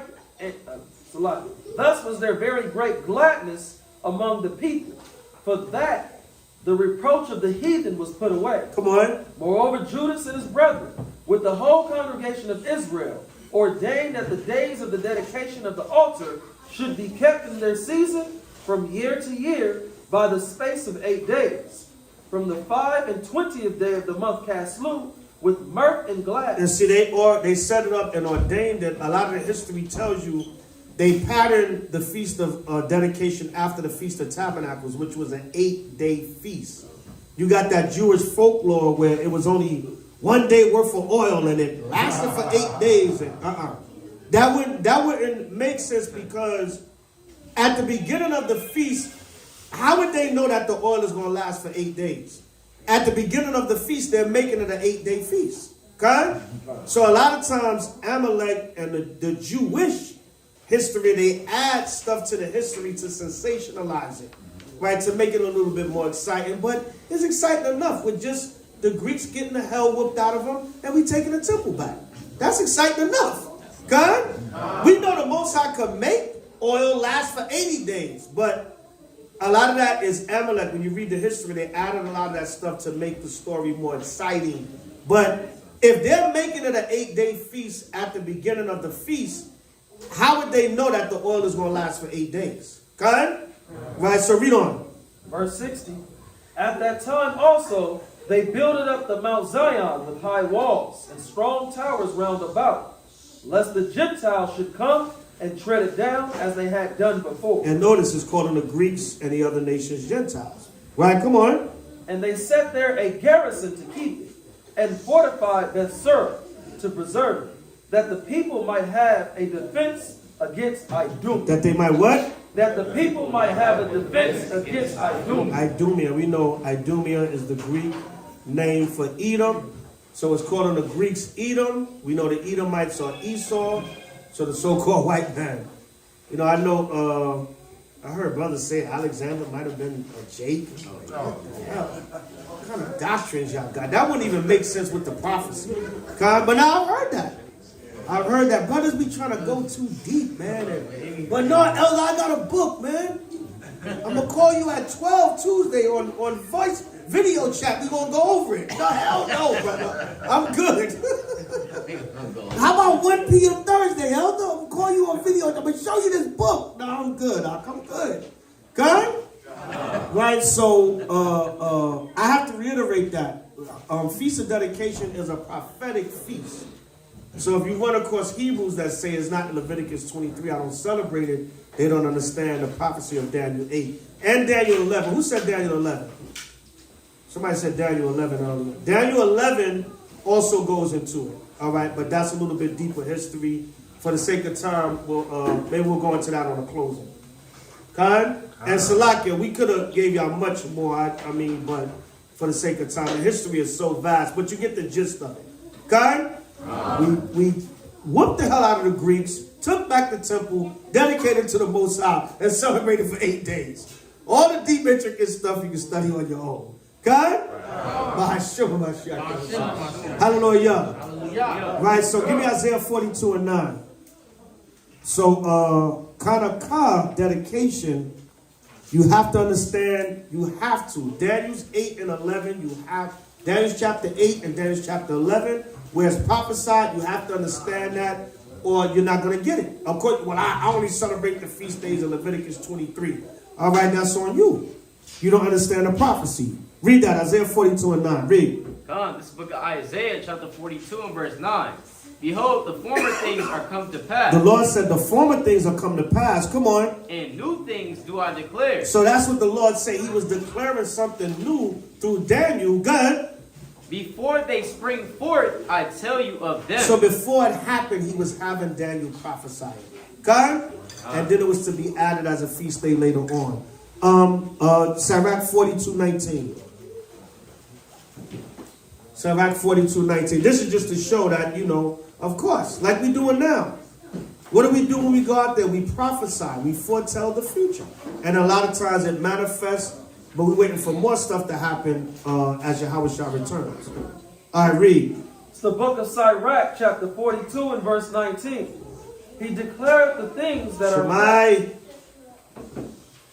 from the top. He declareth the things that are past and for to come, and revealeth the steps of hidden things. Right, he do what? Read it again, Salakia.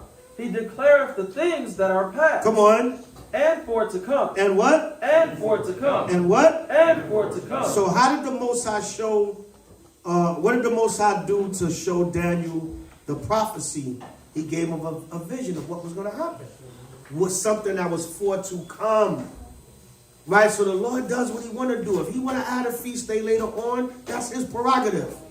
Good? Right, last but not least, St. John 10:22. And we'll pray, eat, drink, and be merry. Good? Hallelujah. And do your own research, Israel. This stuff is, you can find this stuff. Look this stuff up. Right?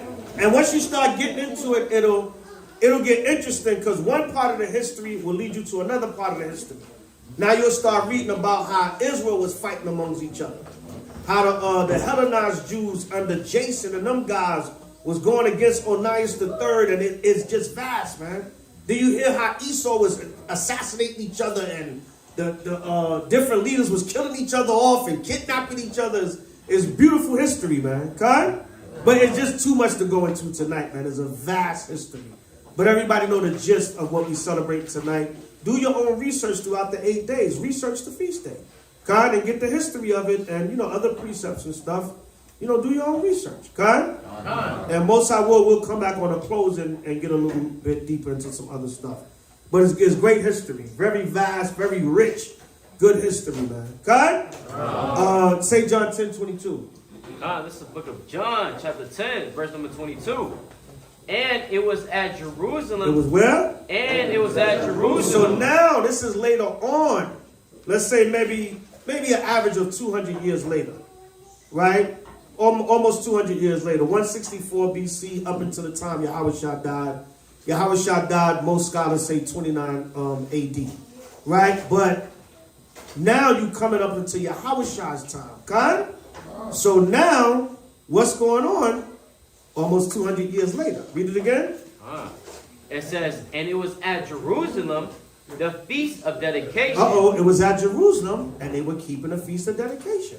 So every year from 164 BC on, now up until the time of Yahushua, they were keeping a feast of dedication because it was added to the Hebrew calendar.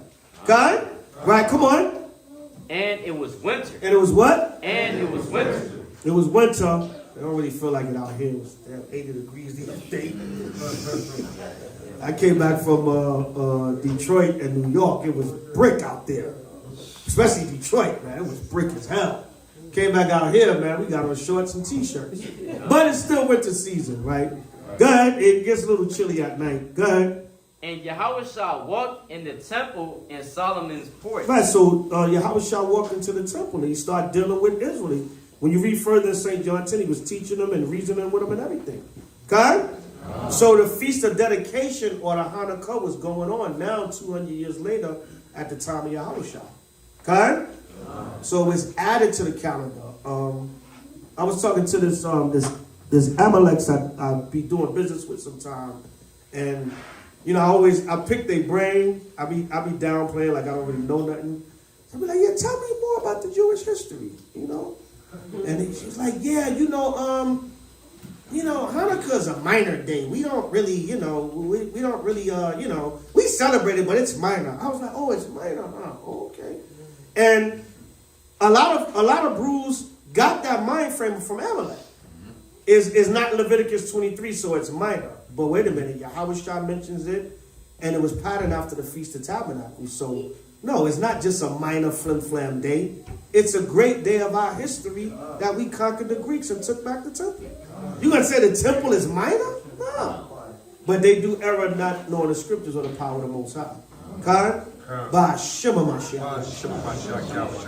Khan. Ashar. Hanukkah. Happy Hanukkah 2023. Kwame.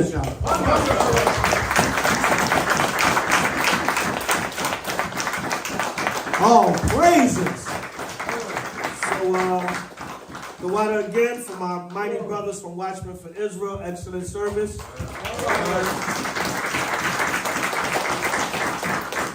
Held it down for the elder like they always do. My late behind, but they held it down for me. God? So Shalom, man. Y'all gonna have to hold the elder down, man. God? My elder got bills to pay, man. I gotta do what I gotta do. God? But they held it down, and all praises, man. All praise to the Most High Yahweh for all of our brothers that are coming up, especially the younger brothers coming up in this truth, teaching with fire. And us older brothers too, we still here. But all praises, man. The Most High is raising up his men in these last days. Khan? Good to see some of you brothers and sisters. I haven't seen in a while. Good to see all of y'all, but some of y'all I haven't seen in a while. Let me clear that up. Some of y'all I haven't seen in a while. Good to see a lot of y'all. And all praises. Khan? And we can't come together on no other time, at least for a feast. Right? You can't get Israel to come together for food and drink, then I don't know what you can get them to come together for. Khan? But good to see all of the family. Kwame Shah. Right. And give yourselves a round of applause. God.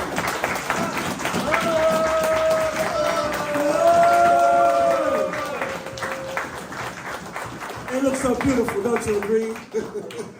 God, so we're going to pray out and bless the food and the drink, salute, and eat, drink, and be merry. I know it's a little late for a weeknight, but hang on out, Israel. Sacrifice a little bit of sleep. Come on, we here with the family. Don't just rush on out. Hang out for a minute. Say shalom to your brothers and sisters. God? It's dedication. Let's enjoy ourselves. Kwame Shalom. Hallelujah. I didn't say, no, we didn't tell you how to rise yet. Wait.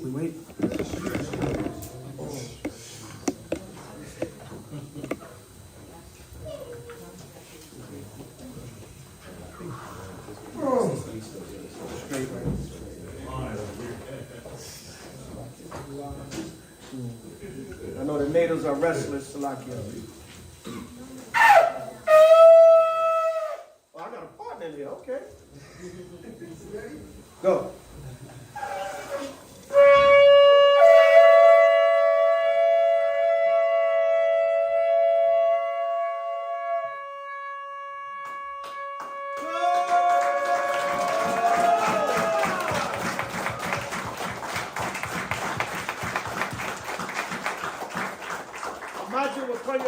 Stand and face Jerusalem for the east, which is that way for closing prayer and anointing. Hallelujah.